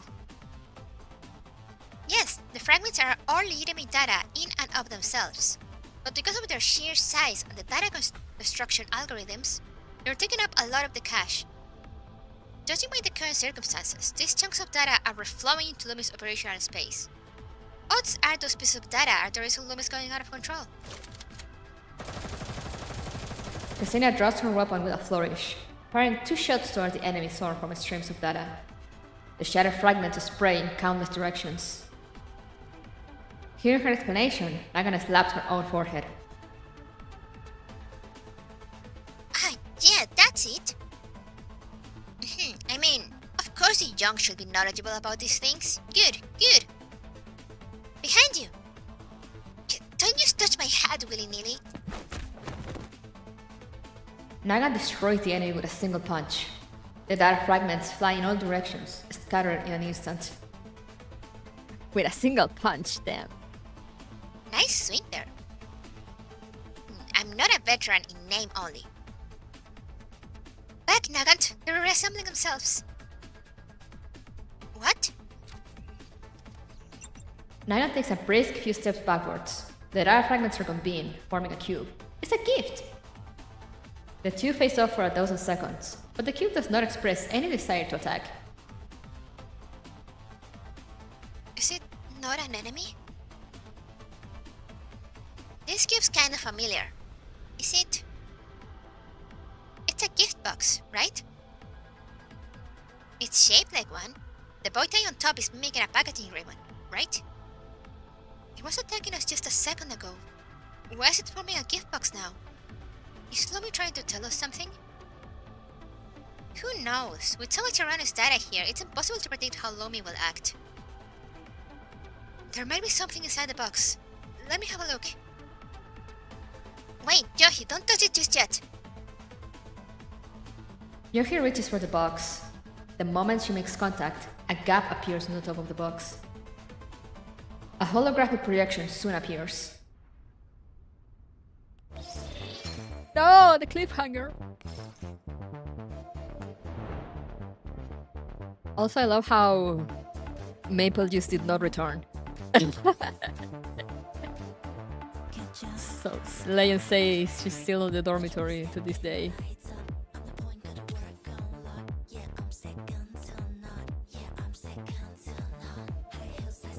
Yeah, we lost her. She's busy. She knows what she wants. She's true to herself.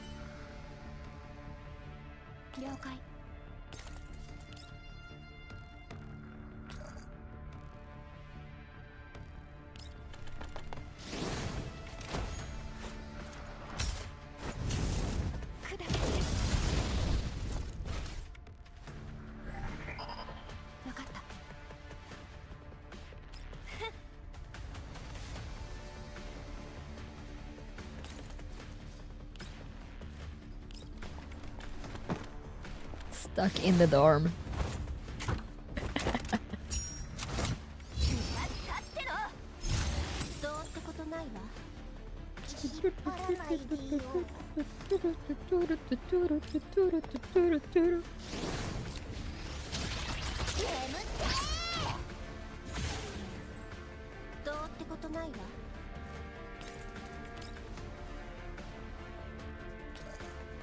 Oh yeah. How do you change your voice for different parts? Voice mod.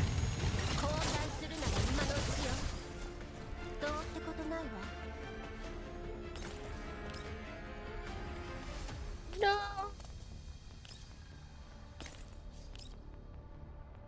Yes.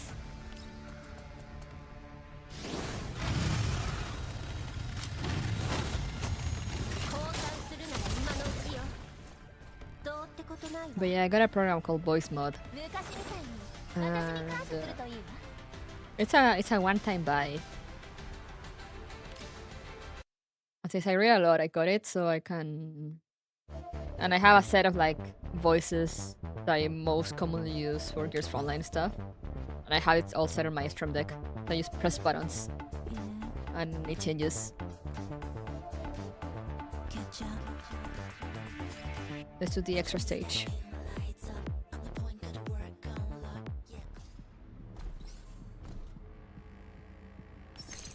Just cause we're right here, you know, so why not?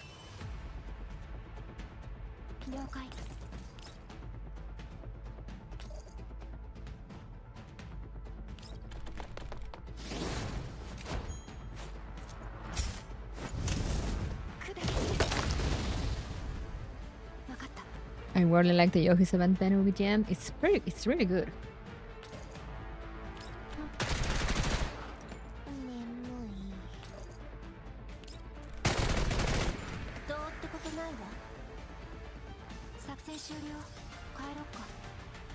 Easy.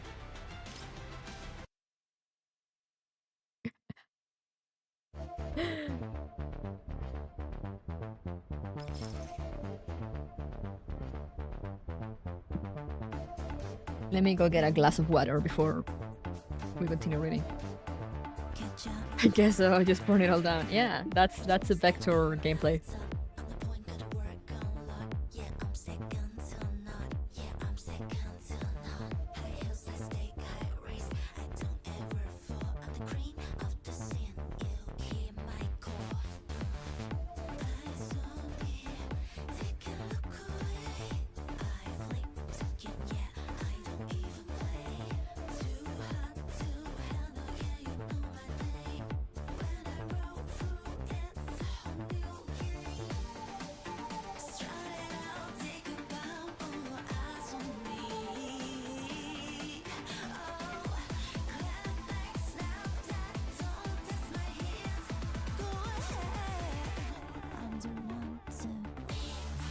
With water. Stop playing for a bit so I completely miss pulling for Vector. No! It's fine though. Frontline 2 has reruns pretty often. So you'll get your chance.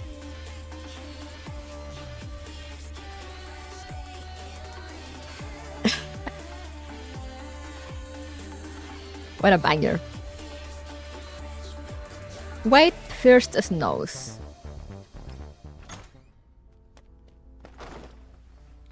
It depicts a lively woman pushing a door wide open. She runs toward her husband, who walks in her direction, holding him tightly. I did it, Bowen. A prototype. I've got a prototype. Renee turns around to shake the camera holder's hand, waving at her husband. A stubby robotic foot can be seen. The seams of its metallic plates joined with new, shiny bolts. Come say hello, Lumi. The camera angle begins to shift and move, accompanied by the sound of mechanical motors as the surroundings come into view.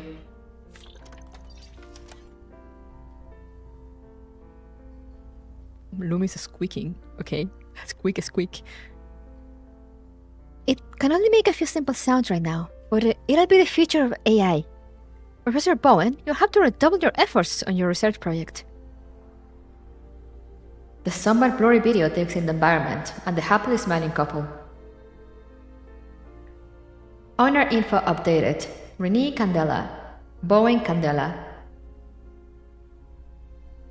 The video cuts off. The gift box splits into pieces, scattering into the wind and mixing into the surrounding streams of data. Was that man Professor Bowen? And the woman out to be his wife? Her name's Renee? Renee? I never know how to pronounce that. Most likely, but these video files should be within a storage drive. It's all mixed up in the cache, so it follows that Lumi's data processing has gone wrong somewhere. If we can solve the data overflow problem, Lumi might be able to go back to normal. Yeah, but I'm a little curious why this data fragment turns into a gift box. Look, there's more ahead. The fragments are coalescing again. Another box? Yohee approaches the newly formed gift box.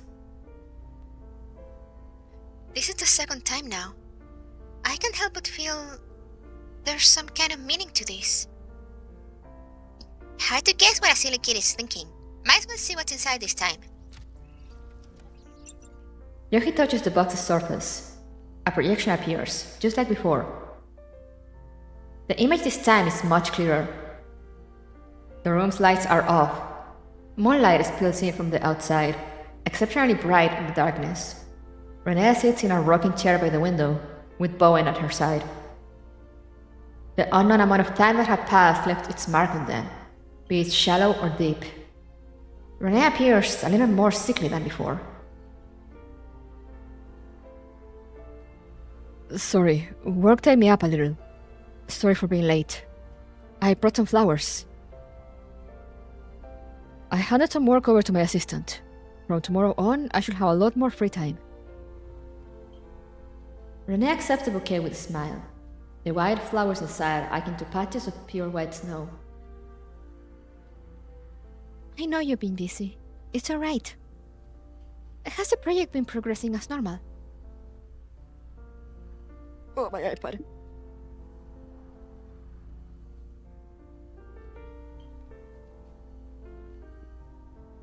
There we go. Naturally. Artificial snow has been established and is now seeking investment. Was my new background in the games channel? Have you seen the book she's reading in the dorm? No? Okay, I need to go check.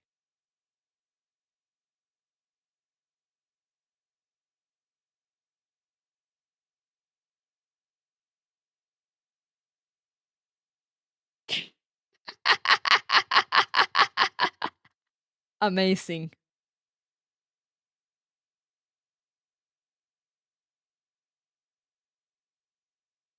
Wonderful.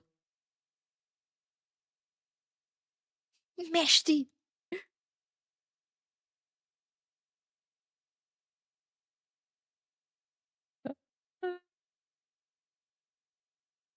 Good, good. Very good indeed.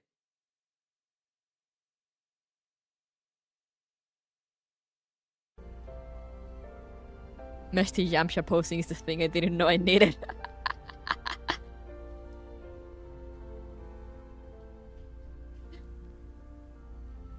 You know, Mika is always out to impress. She cooked, yeah. It's beautiful, Maple. Just like your wife.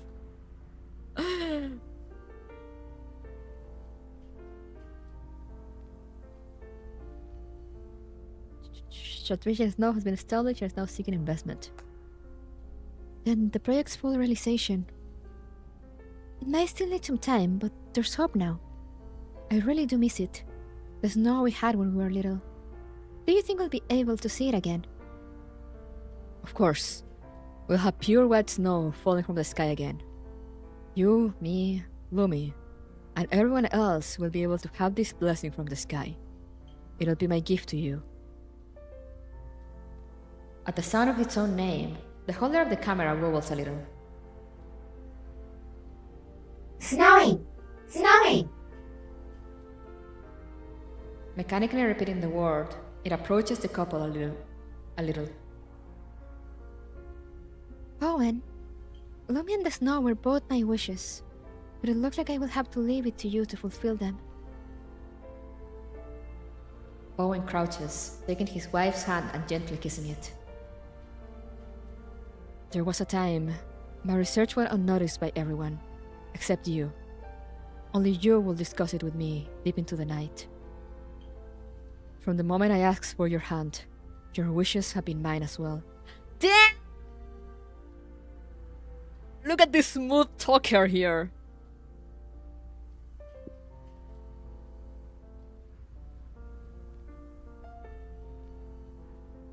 Let me take a screenshot.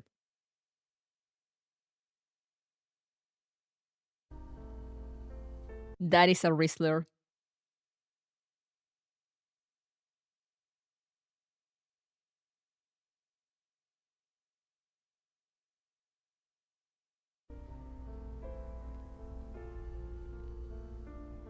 I only wish that this program could move along faster, just a little bit. The camera turns towards the window. The moon had already sequestered itself behind the clouds, and even the stars are difficult to perceive. Oh, command entry. What is it entering?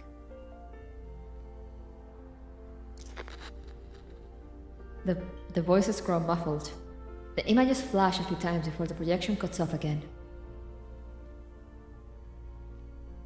So the Snow and Lumi were both Renee's wishes. He hasn't stopped in all those years, even after Renee's passing. No wonder Lumi's so important to him. You do realize this was filmed a long time ago, right? Yeah, the professor looks way younger than he is now. I've got a good guess. Thank you for the irate.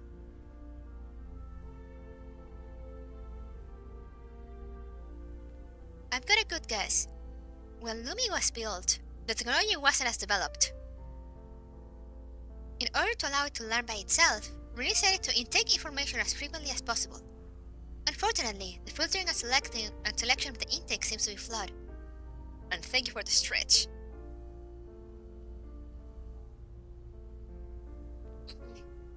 Oh, that was a nice stretch. My back.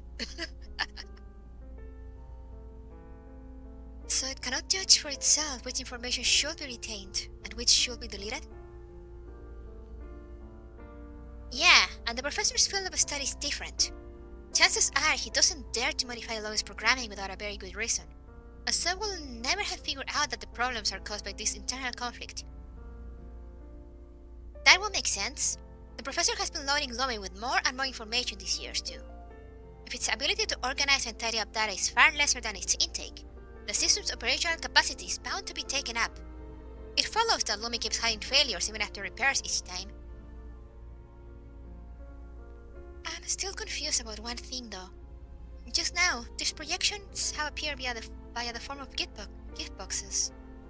Ones will be written off as a coincidence, but there are countless forms that gathering data logically takes. The odds are just too low. There must be some deeper logic. Could it be that there's a gift Lomi wants? So if we give the correct gift to Lomi, like we're appeasing a child, the problem might go away. Do we really need to go down that rabbit hole, my good senior? My good senior. The data overflow here is pretty severe. The entirety of level 2 is messed up, and we can't predict its actions using normal logic. Yeah, our priorities are still to continue toward the control center and acquire the control permissions. Then the professor can run some checks, and maybe then we'll have the answers. The control center is right up ahead. It's just way too quiet here. I haven't heard a peep of anything, and the defense systems are quiet too. Those data overflow enemies from before haven't appeared again either. There might be an ambush. Oh, don't just say those things. If there really was... Nagant, Ksenia, over to the right. Ksenia is interrupted by Yohee. A hulking beast comes into the purview of her vision models. The grey machine spins in place. Ksenia's attention is pulled to the giant gift box floating above its head. A crowd of smaller defense bots gather around the massive beast. I knew it would turn out like this. It's so tall. Judging by the vision model feedback, it should be around 5 meters tall. I can't help but feel it looks familiar. The way it turns about too. Could this thing be Lumi? There are some similarities, but only a few. Maybe the corrupted data is influencing things. Why will Lumi appear in its own level 2 though? This should be the form the system firewall takes. The gift box then should be the system core. Lumi protecting the gift is in reality the firewall, protecting the system core. What is it with the gift boxes? Yeah, Yohee's probably right about this one. See, Junggun, better to slow down a little sometimes. Yes, I understand. If the gift boxes are some sort of hint from Lumi, then what's it really trying to get across? Everything it does is completely devoid of logic. There's nothing to be deduced here. We can ponder that after the controls are ours. We should think about how to get past this firewall first.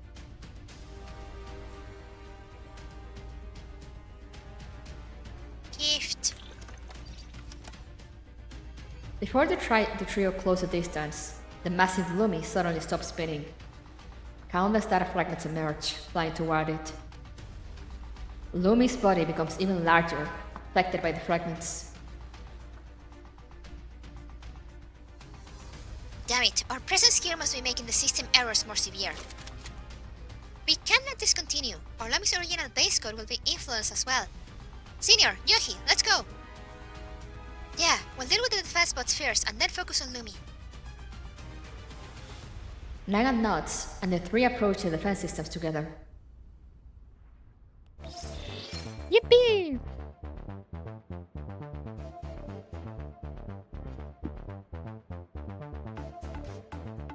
When the memory bank is so full, there isn't memory left to start running the deletion process. Low Apple products. Okay, next stage. To unlock the next part of the story.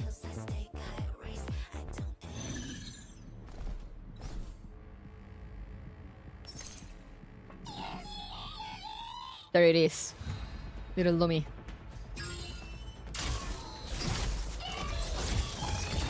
Now it's big. The way it slips. That's not actually big now, is it? No. It looks like it grows, but it doesn't. Okay. Ancient roller plague is built different. Real.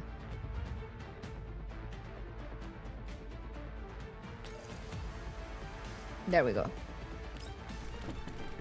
Do your thing, Vector.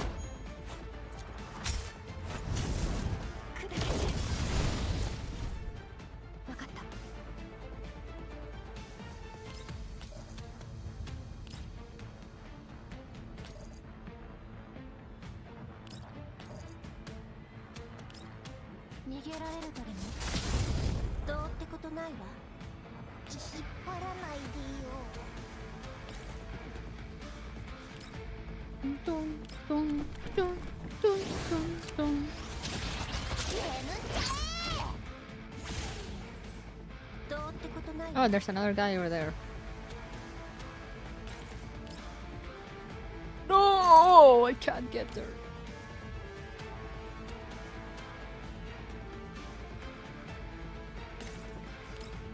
Let's just grab this guy here then.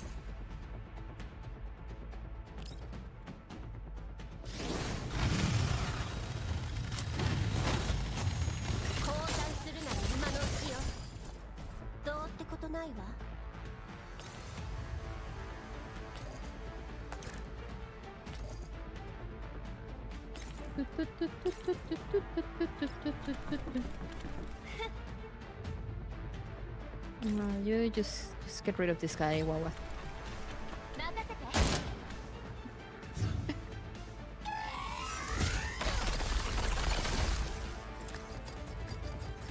There it goes.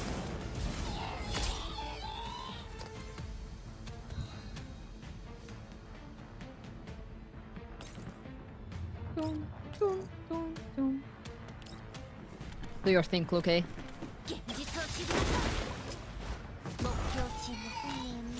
Easy.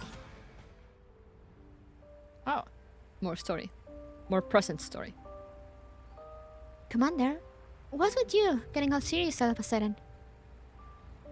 I'm just thinking that if it weren't for you noticing what Lumi really wanted, who knows how long it would have been would have been misunderstood for. It was nothing impressive. Alicia? Sang name. What would that mean? That was also a Sion. Sensei name. Meaning teacher or master, so like sensei, okay. Okay. Told me that the soul of dance is expression. So, I eventually began to observe the people around me to see what they express with the smallest expressions and movements. I suppose I ended up in the right place the wrong way. The soul of dance is expression. An interesting phrase. It's true that when I watch Ripley and Shakri, I can feel their emotions sometimes. You get it, Commander. That's right. Things in your mind that you can't speak, emotions you can't declare. All of that can be expressed through dance. After the whole business with Professor Bowen and Lumi, I became even more certain about this. Dance can go beyond the boundaries of death and speak to the soul. If it wasn't for Lumi's dancing, imagine the regrets the professor and his wife would have had. Don't forget your own part in it. You help out a lot. I pat her head. She looks upwards, a shade of red creeping onto her happy face. I was really happy to be able to help Lumi and the professor. I want to convey more and more things with dance from now on too. I'm sure you'll manage it. I don't really understand that thing, but if you need help, I'll always be here. Speaking of this, I really did have another request for you. But I'll tell you after we're done for good with the organizing. There's not much left. Let's clear it all out in one go. Alright.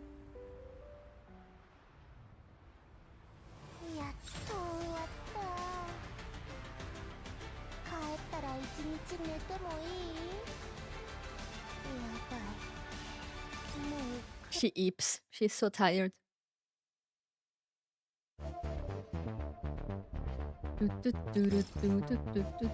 Dance of prayer.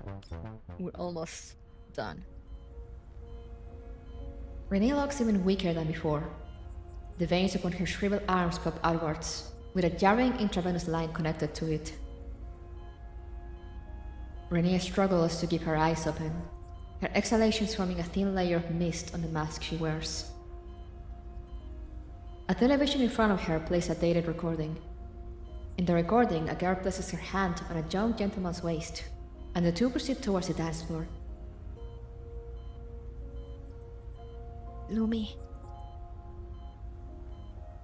The camera moves close to Renee at the sound. A shriveled hand slowly reaches over. I'm sorry. The project will have to continue without me. And Bowen Snow. The recording draws Renee's attention. She fails to continue her sentence. In the television, she moves to the music with Bowen, still young and lively. A flower in full bloom rests upon her breast. To the tune of Dance in Dreams, the swaying hems of Renee's dress form lilting green waves in the air. That year, the man who knew only research. At the Winter Ball, he asked me for his first dance with a red face. Lumi, if it were possible, I really would like to have one more dance with him. To watch the first snow fall, to see the white all around, even for just a few seconds. Not long ago, the defense machines destroyed by Yohee and the others had formed a new gift box.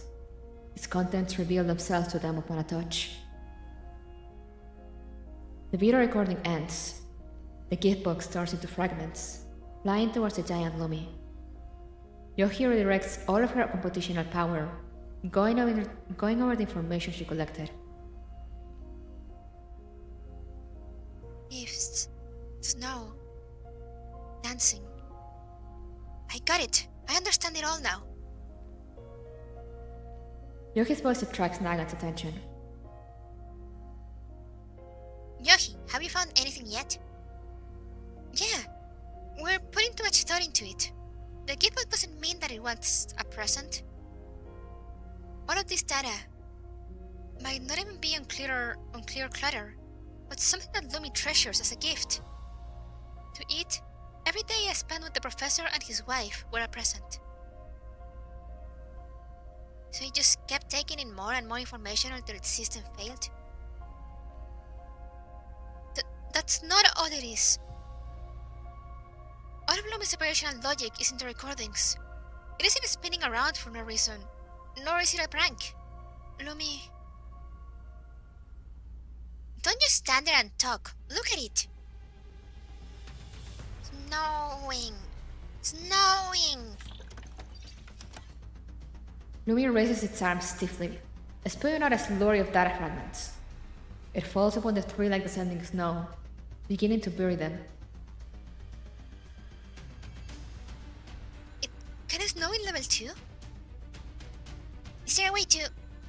Need to make it stop? Oh! Vertically disadvantaged. Vertically disadvantaged! Nagant is soon buried by the avalanche-like data. Only her arms remain visible, grasping at the air. Vertically disadvantaged. I'm gonna send this to Maple.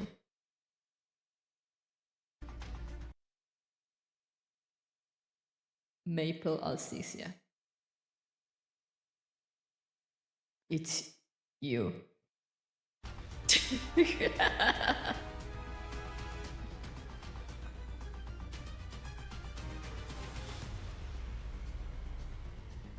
Good morning.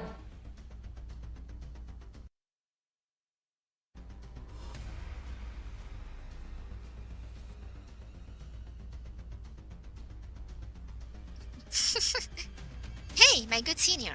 See the height of your flaws now. Yes. What? Ksenia grabs Nagant's hand, pulling her up with some effort. To be treated like a carrot by my junior at this age. Lawbreaker! Lawbreaker! Snowing! Snowing!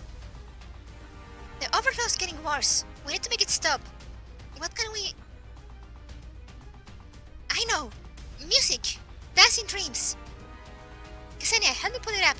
Please. Okie dokie, make sure you pay the fee. Hurry up! Soon after, level 2 is filled with beautiful music. As the track begins to play, Lumi's data speed and pace slows down. Oh no, it's sad! Snowing. The dance. Gift. Oh, it's working! Lumi seems to remember this. What next? A more direct approach? Ksenia twirls the weapon in her hand, but Yohee shakes her head. No, that may stimulate Lumi's already unstable systems more and cause a total breakdown. We needed to release its control permissions by itself. Get it to do that of its own volition. What do we do? I want to give Lumi a present. Please help me. Yohee picks out a passage from her neural records. The scene when Professor Bowen mentioned Lumi in his song, while the scent of butter cookies drifted through the air. Lumi is something my late wife left behind. Its existence is special to me. To me, its growth is more like a little kid's. I teach it what I know, bit by bit. Lumi is very important to me. Will that bit work? I don't know, but we have to try. Please help me out. With Nagant and Ksenia's assistance, the neural records are packaged as a data fragment. Shining with electric light, the fragment is placed in a virtual gift box and delivered to the massive Lumi.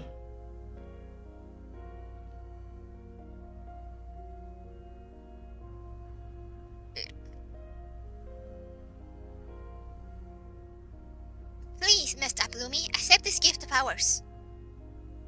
I'm sure you can feel the professor and his wife's unspoken wishes. The thing it's most familiar with. As the music ends, the giant Lumi completely settles down.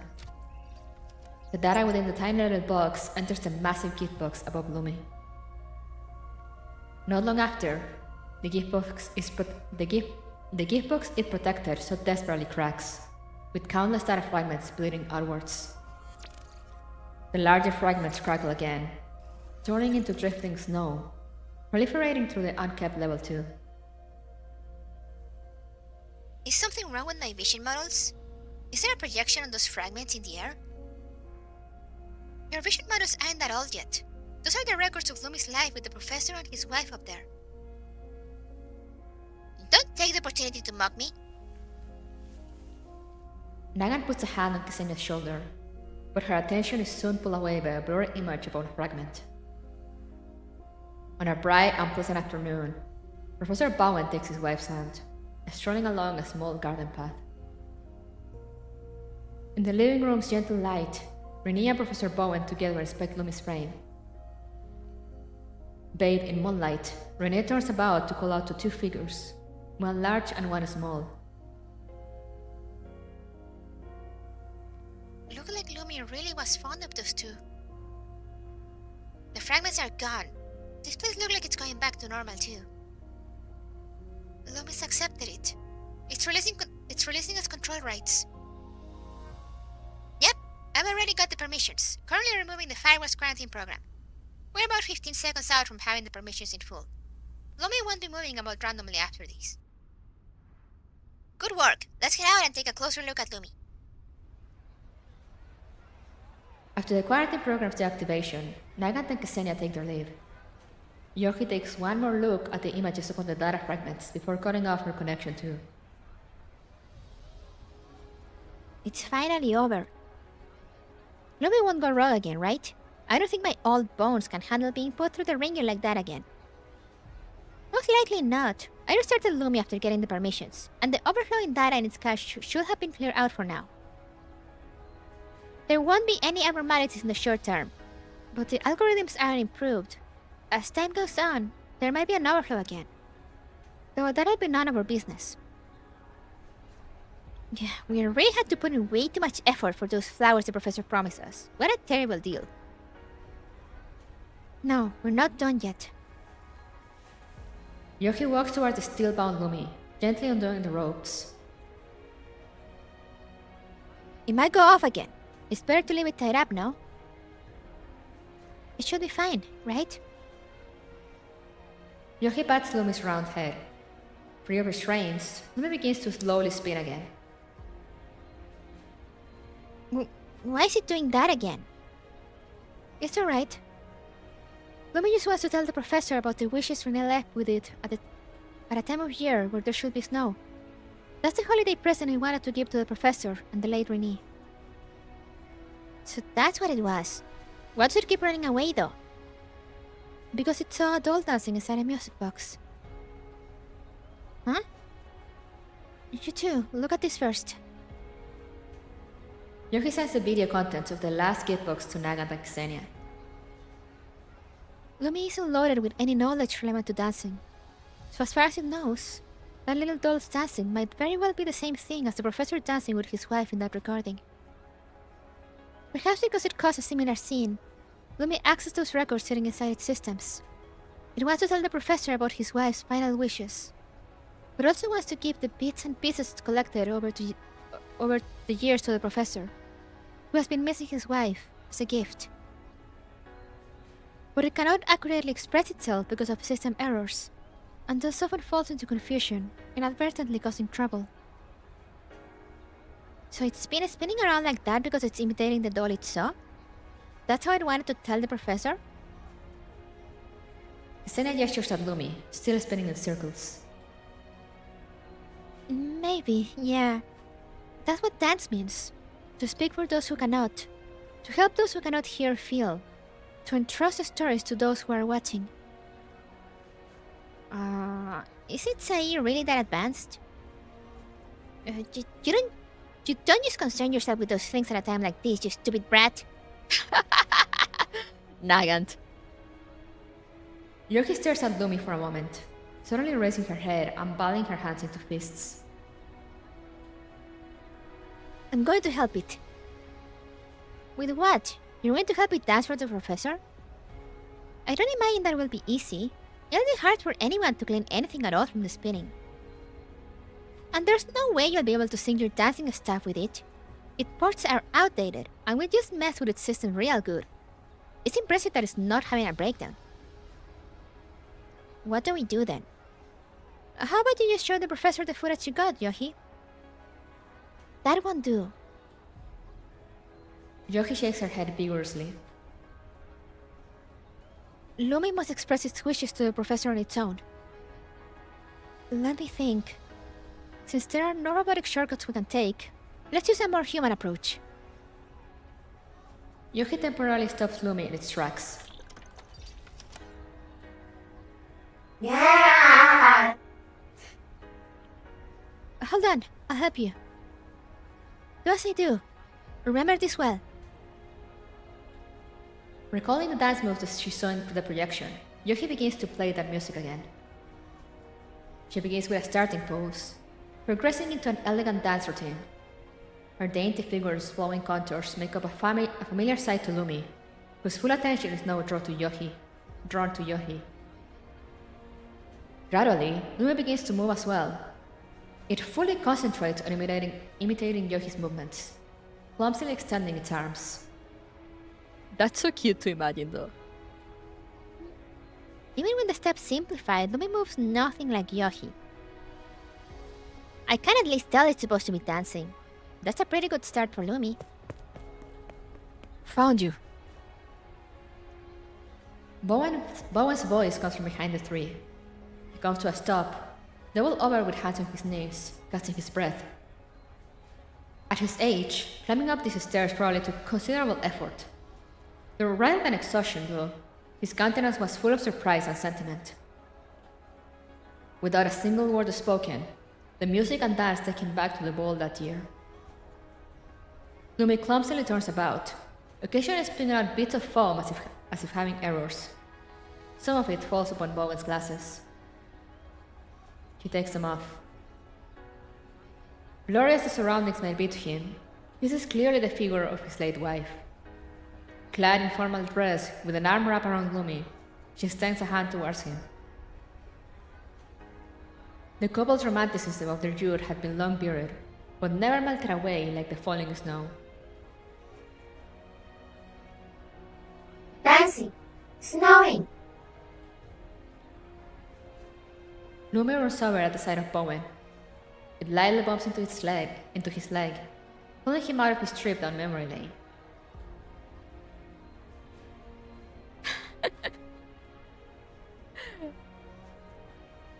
All this while, I never understood. Bowen leans down, grasping Lumi's front limbs, dancing to that familiar tune. Lumi spins rhythmically, activating its snow dispersion apparatus and spreading frosty snow through the abandoned building. Ah! I'm missing the last one. That made me sad.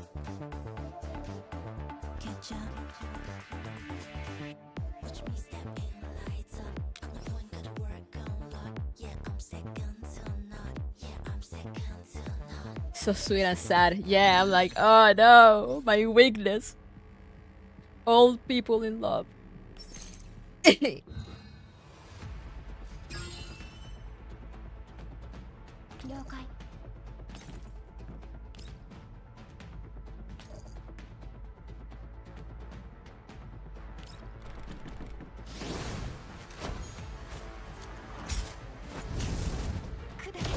Why these things hit harder when you have a partner? Because it's like, you know, when like you're walking somewhere or whatever, or going somewhere, and you see like these very old couples, and like, you know, they're like still together or holding hands or something, and you're just like it's so sweet.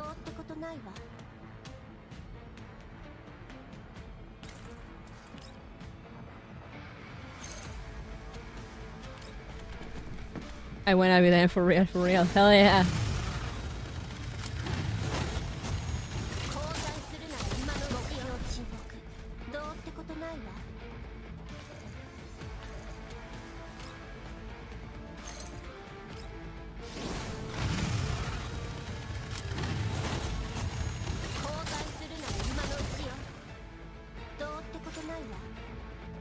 Oh yes, Mika cooking specifically to hit your heart. 10 out of 10, my poor broken heart. Mika and breaking our hearts. Name a more iconic duo. And also, you know, adding that, the trope that really gets me also of like robots trying to kind of push past their AI to do things, and I'm just like and I'm just here trying not to cry when I read.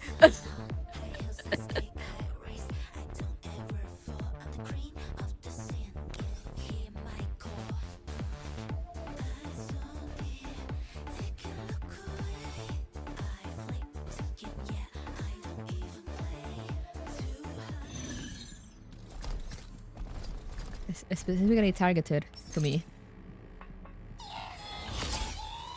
to destroy me emotionally. Frankfurt is gonna be fun. I'm so not ready for Frankfurt.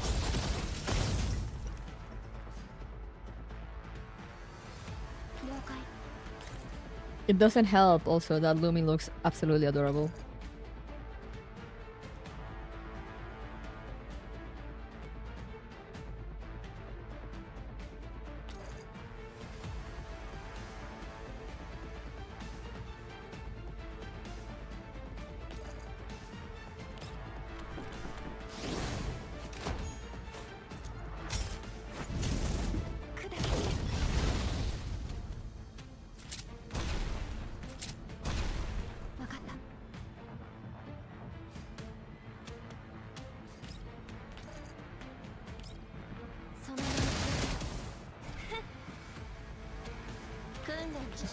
Frankfurt is in June already? I have no idea.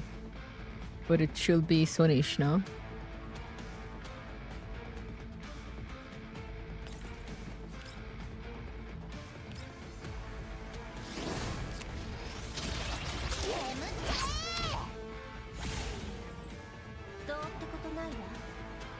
No, it's not in June because I already showed the monthly thing. And there's no event in June. But probably July? Question mark?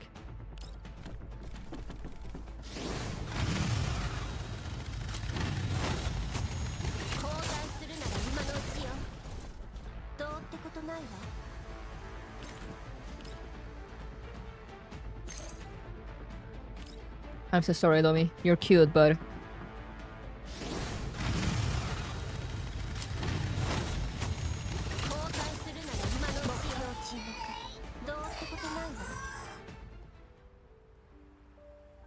There, all organized. Good work, Yohee. I should be the one saying that, Commander. All of the redundant data is gone, and I feel much better for it. Thank you. I prepared a present for this, actually. A present? No need, really. Keeping everyone in good shape is my duty as a commander. Oh, it's nothing expensive. I made it myself. Take it. Yohee retrieves a box from the shelf behind her, producing a flower pieced together with mechanical parts. The flower stem and calyx were constructed with levers and gears, the petals with a grain of copper, and the stamen with smatterings of shattered crystal. Much time was dedicated to this present. That's sweet though. I actually love like sculptures made with junk like this. I don't see them as much here in North America, but I saw them a lot in LATAM. When you go to these little street markets. Might this be a hibiscus? Yeah, it's about that time of year, and I wanted to give you flowers too. I'm told that the hibiscus signifies gentleness and resilience. I wanted to use it to express my gratitude for your efforts in treating everyone gently, including me. But a metal flower will never wilt, which means that I'll never be separated from you.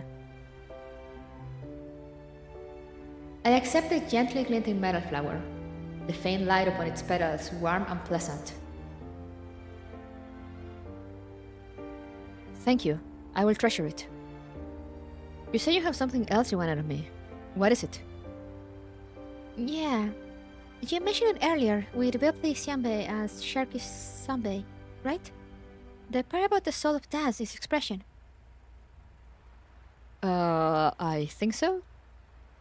With the understanding that you have of dance, you must watch them perform often. I might not be in their level yet, but the Sparkle Troops performances have been getting great reviews from the public. Commander, you should come see us dance too. Of course. But do I only need to watch? You think that's too easy, Commander? Then you should clap loudly and liven up the atmosphere with everyone. I'm just kidding. So long as you enjoy yourself and feel what I'm trying to get across to you. Yohee's eyes shine with light. Her mien one of absolute passion. Such faith in remaining steadfast sways me as well.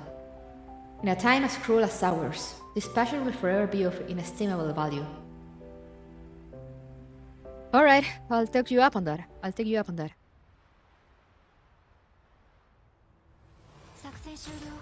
I know how your commander voice is your voice, Kuru. I was thinking about it. I mean, you know.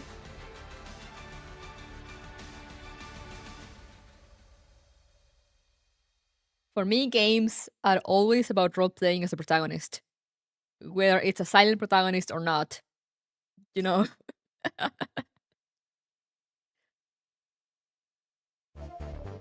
That's why, I don't know if you guys noticed, but whenever I talk in games, whenever, like, you know, the protagonist has to go and do something or go to fight something, I always instinctively go to, oh, I have to do this, or I have to do that. Or like, oh, this guy doesn't trust me. Let me do the extra stages. I am the commander, yes.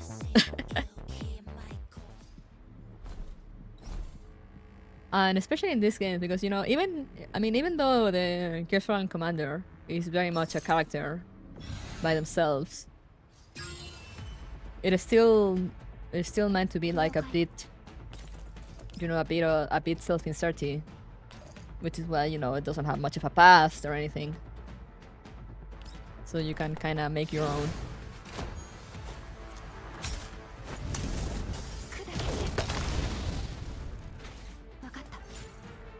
But yeah, I've always been that way with games. I've always, all games for me have always been about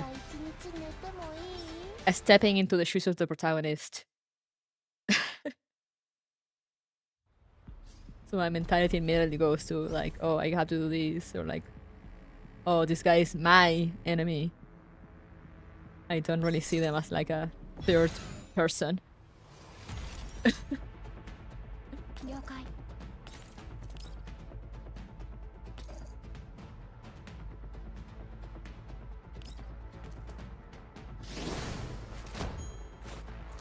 Yeah, I'm doing the stages now because then I'll be too lazy to do them later.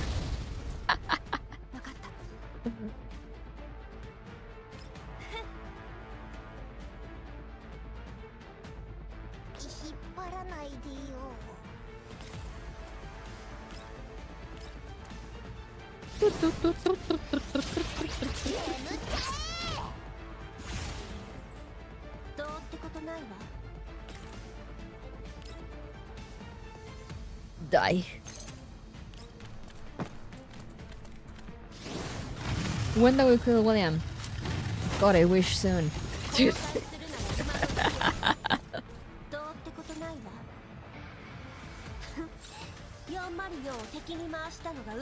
That will... if you notice also with this Frontline, like, you know, whenever I'm talking about this Frontline, I'll be like, oh, you know, the commander did that, or the commander did this. But when I'm actually like actively playing and something's going on in the story, I always go to the first person. And I will be like, yo, I'm just here, you know, I'm just trying to chill here.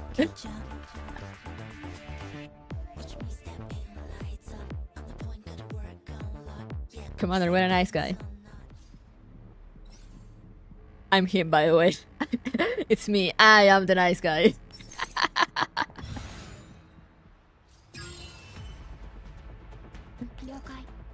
I'm literally just commander.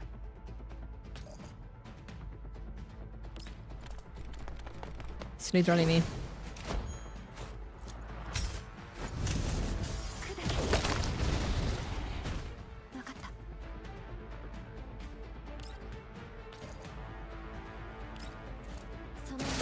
I'm here for real, for real.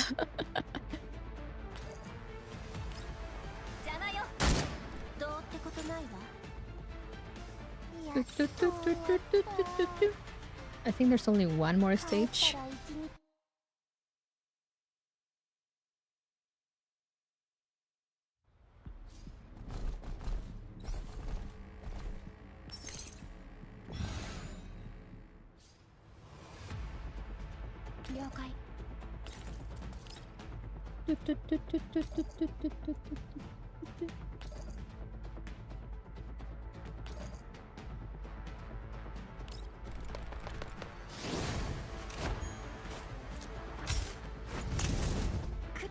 Which is also probably why I don't really have issues playing with male protagonists in gachas and stuff.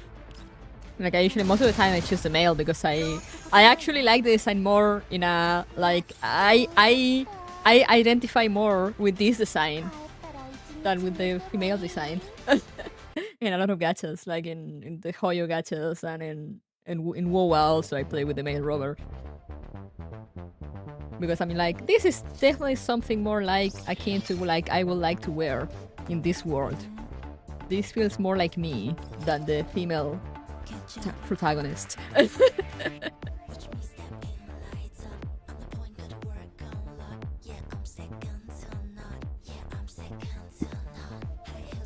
yeah, I was gonna say, I probably don't have issues with that because, you know, when I grew up playing games, female protagonists outside of like Tomb Raider and stuff weren't like that common.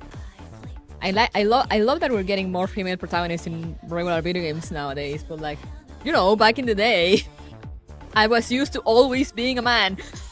Whenever I pick up a game, I will be like, guess I'm a boy now.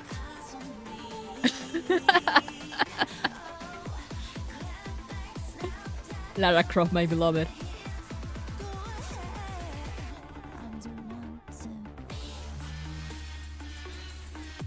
Alright, let's finish this.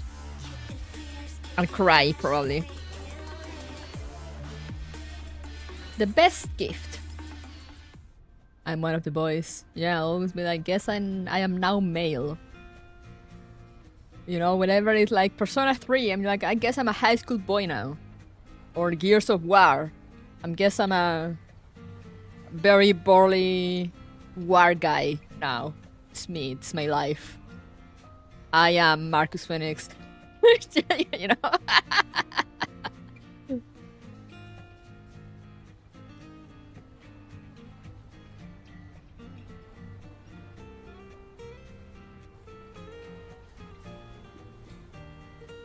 Which is why I was fascinated, I remember, when the first Pokemon in which you could choose your gender came out. I was like, oh, I can be a girl now!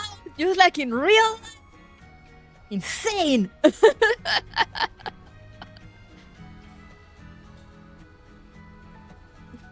Only for now. Sometimes I also pick the male one because I like the look more. Though, I mean, with Pokemon games, since there's like, you can customize your avatar now, it doesn't really matter, but... Nothing changed, you're still a Warbit. A true advance in technology. I'm like, yeah, I was like, holy shit, I can play as a girl! Anyway. The satellite city. Price 01s. I'm too lazy to say the letter. Fraser One's Convention Center of Open Air Amphitheater on a clear evening. The sky grows darker and darker, but the city's convention center only becomes more lively.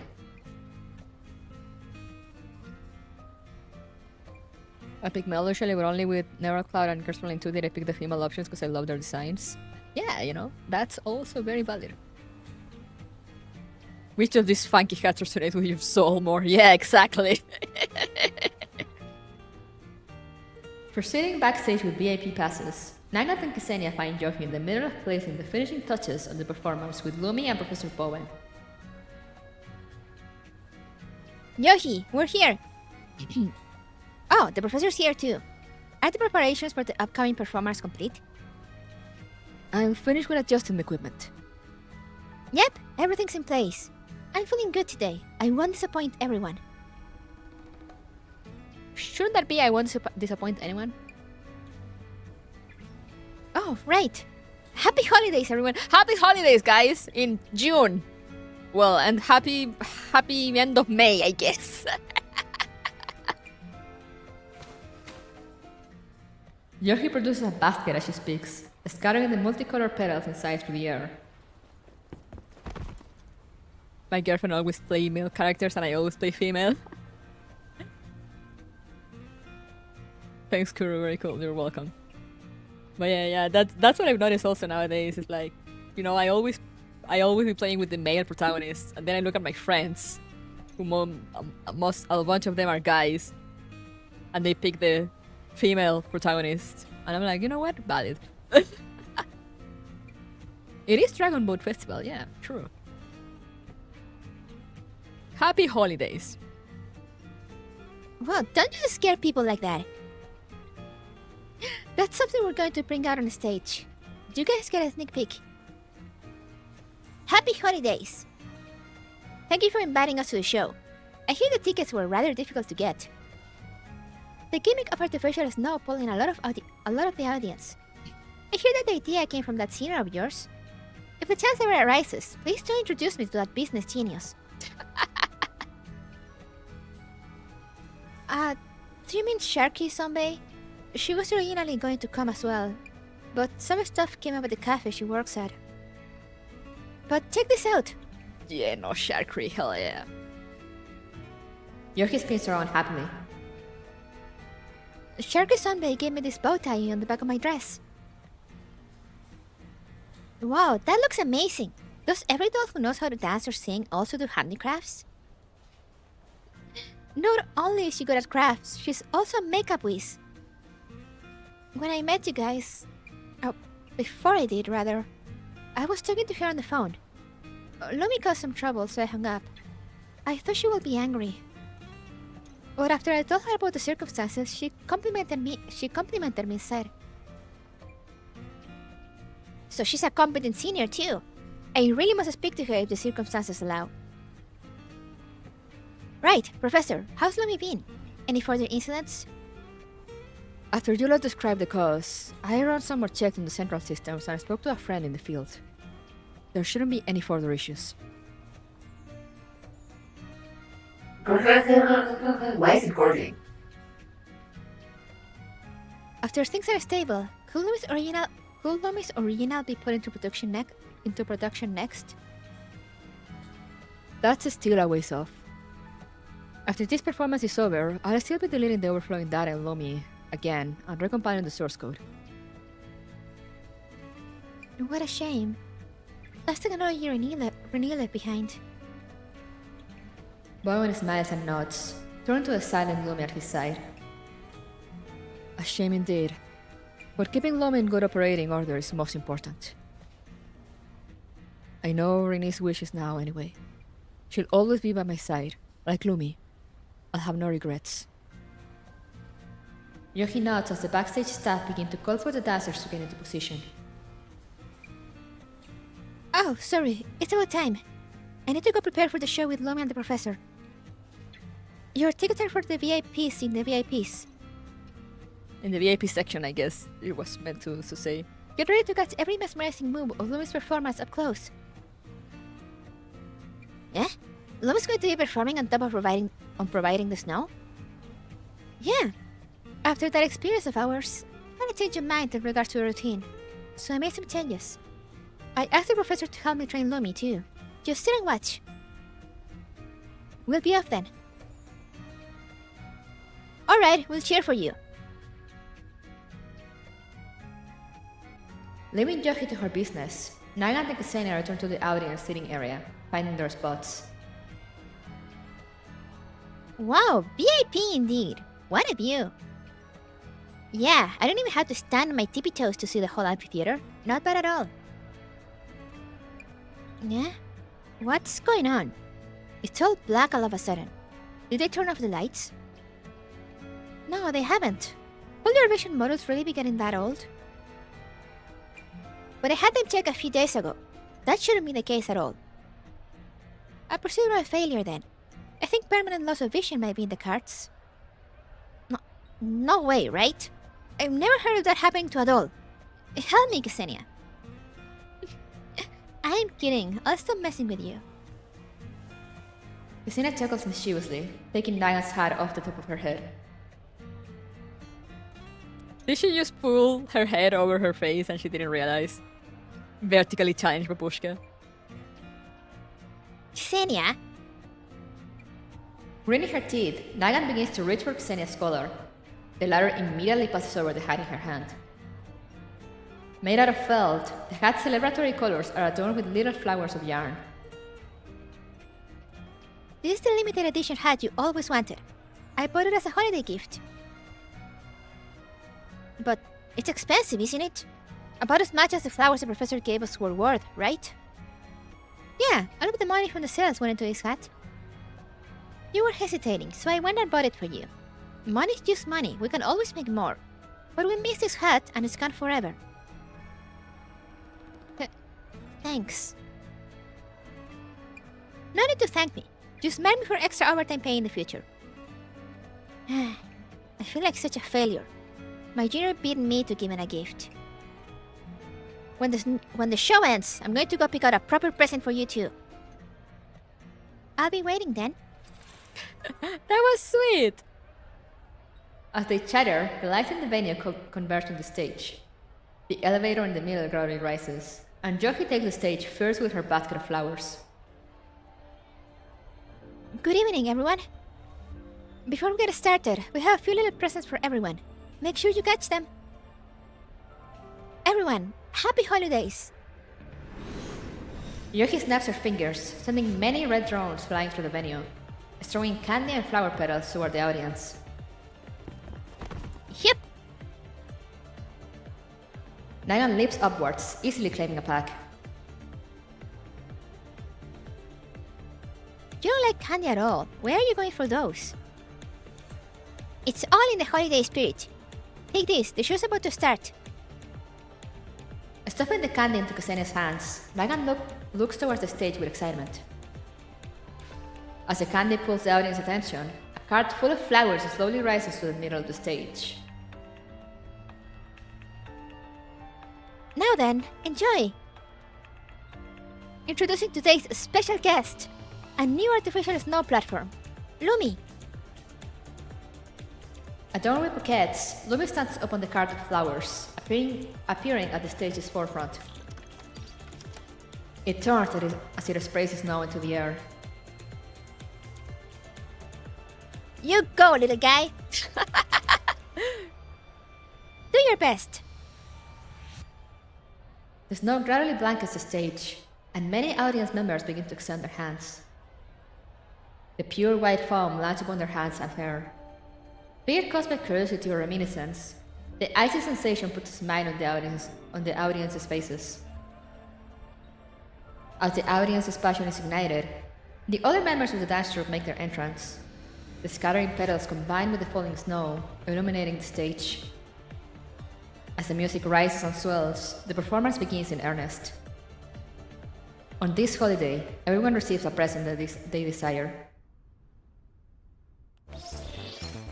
Ah, that was a sweet story, short and sweet. And I'm done. And I'm done with the event.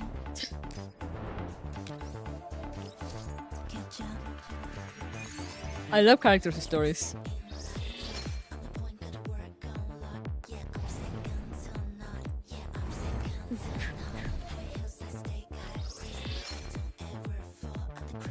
A reprieve from the usual depression. Yes. Truly.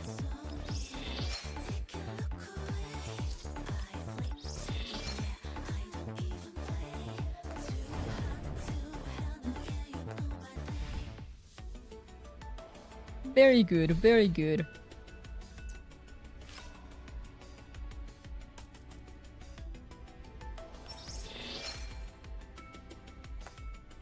Do Gunsmoke, please. Mayhaps. No, I'll do it later.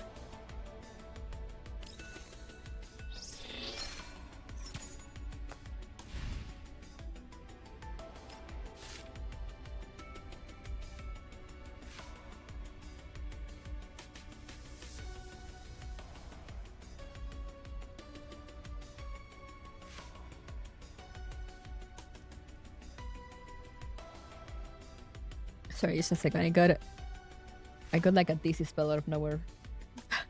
Alright. We're good.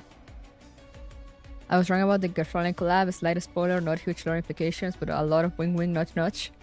Oh, should I stream it then?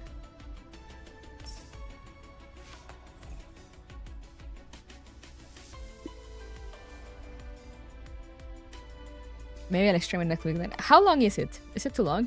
Think about the hydrate.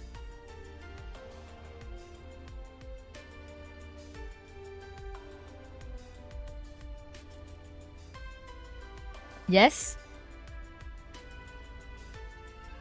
Yes, I should stream it. It is not short. How much time is left? It's like 4 missions but a lot of story.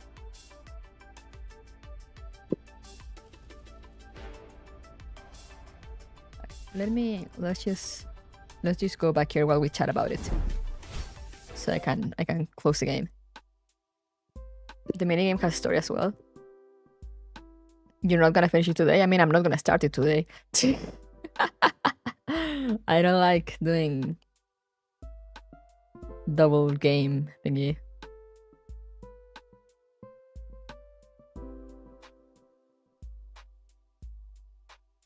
I start what today? The Frontline collab, Frontline 1. Streaming will be fun if the schedule allows. I could probably, I mean, if there's time, I'm gonna see. Because it started this week, right?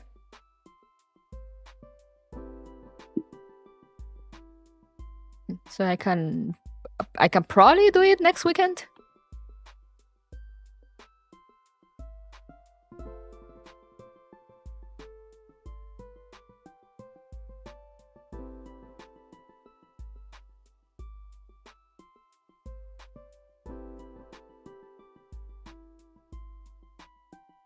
When was it end? Let me check Twitter.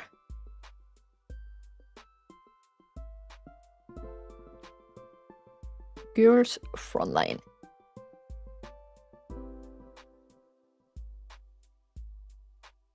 Lawrence Butterfly.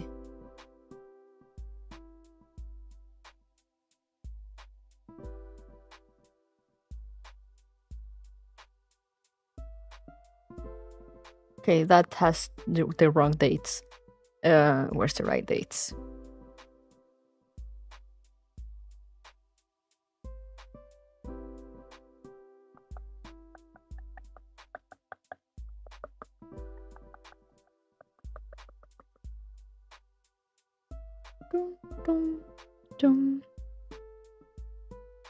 Yeah, May 27th. So it started this week. It started on Tuesday.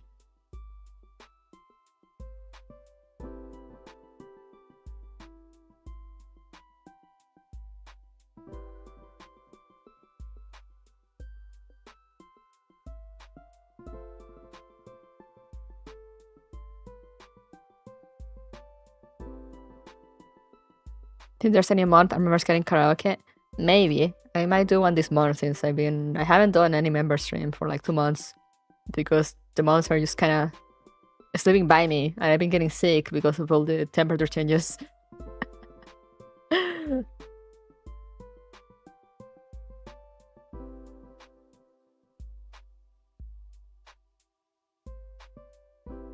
We'll be online on May 27. Okay, but until when?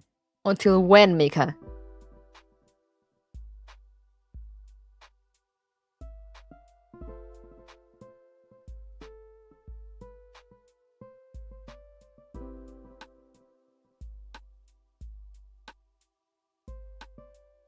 Thank you, slowing leaving us all behind, yeah. I'll settle on hot soon enough. Yeah. Sadly. But I mean, better than just the constant up and downs, because that's what gets me sick. Because, I mean, you know, one day is hot, and like I want a t-shirt and shorts, and then the next day is suddenly raining, and it's like, yeah. And it's not like hot rain, that also happens sometimes. It's just like actual cold weather rain. And I'm like, why? Why are you like this?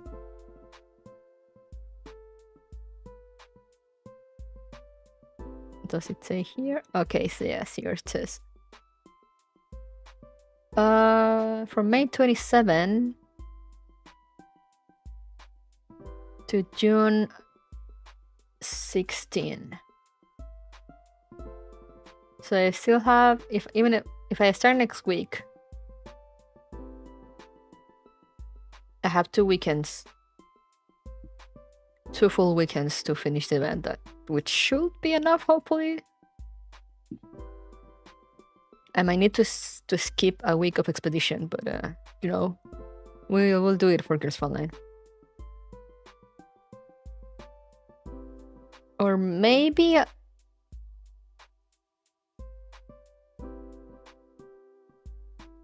should I start tomorrow? I really want to play Expedition tomorrow. So I'll just start it next week.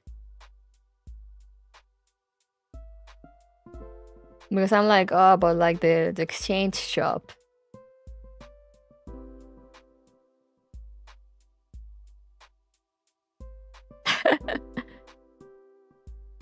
But yeah, I want to do the event to at least get Beluga. I like the exchange shop. Is there a farming stage that you unlock early? Maybe I'll just do, you know, the first few nodes to unlock it, and then I'll just reread it on a stream.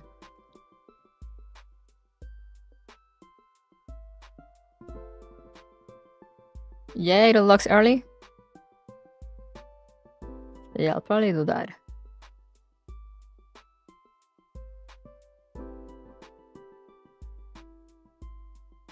There's also some cool ID backgrounds.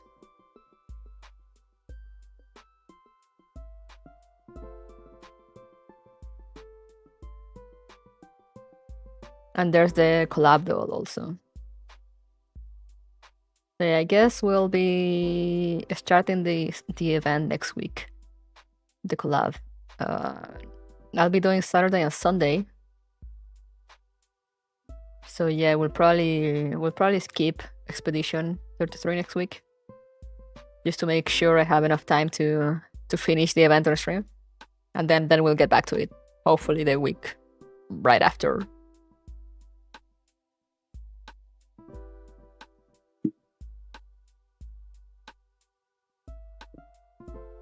I have no idea who these Arena Breakout characters are, so I'll need people to tell me. But you know, we're gonna be there getting them.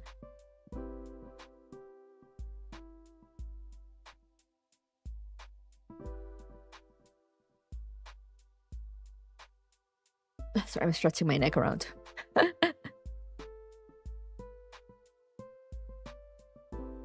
yeah, for now, I'm getting a bit of a headache, so I'm gonna go rest.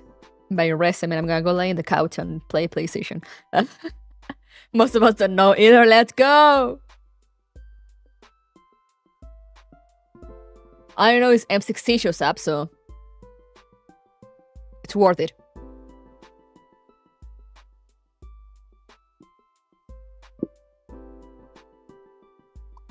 But yeah, gonna cut this short. Take the chance that we finish the event early. and just go rest and die for a little bit so I can have enough energy to continue. Tomorrow, we continue. And the tactical skins, yeah, they look really good. But yeah, tomorrow, same time, we'll be continuing Expedition 33.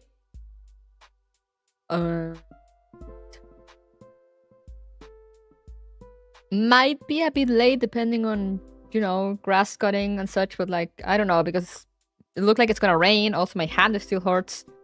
So we'll see about that. But around same time, morning, night for some, we'll be continuing Expedition 33 to see what the fuck is going on. For now, I'm gonna go rest. Thank you guys for coming. Hope you enjoyed. Remember to stay safe, stay hydrated, take care of yourselves. And I'll see you guys next time. So, bye-bye.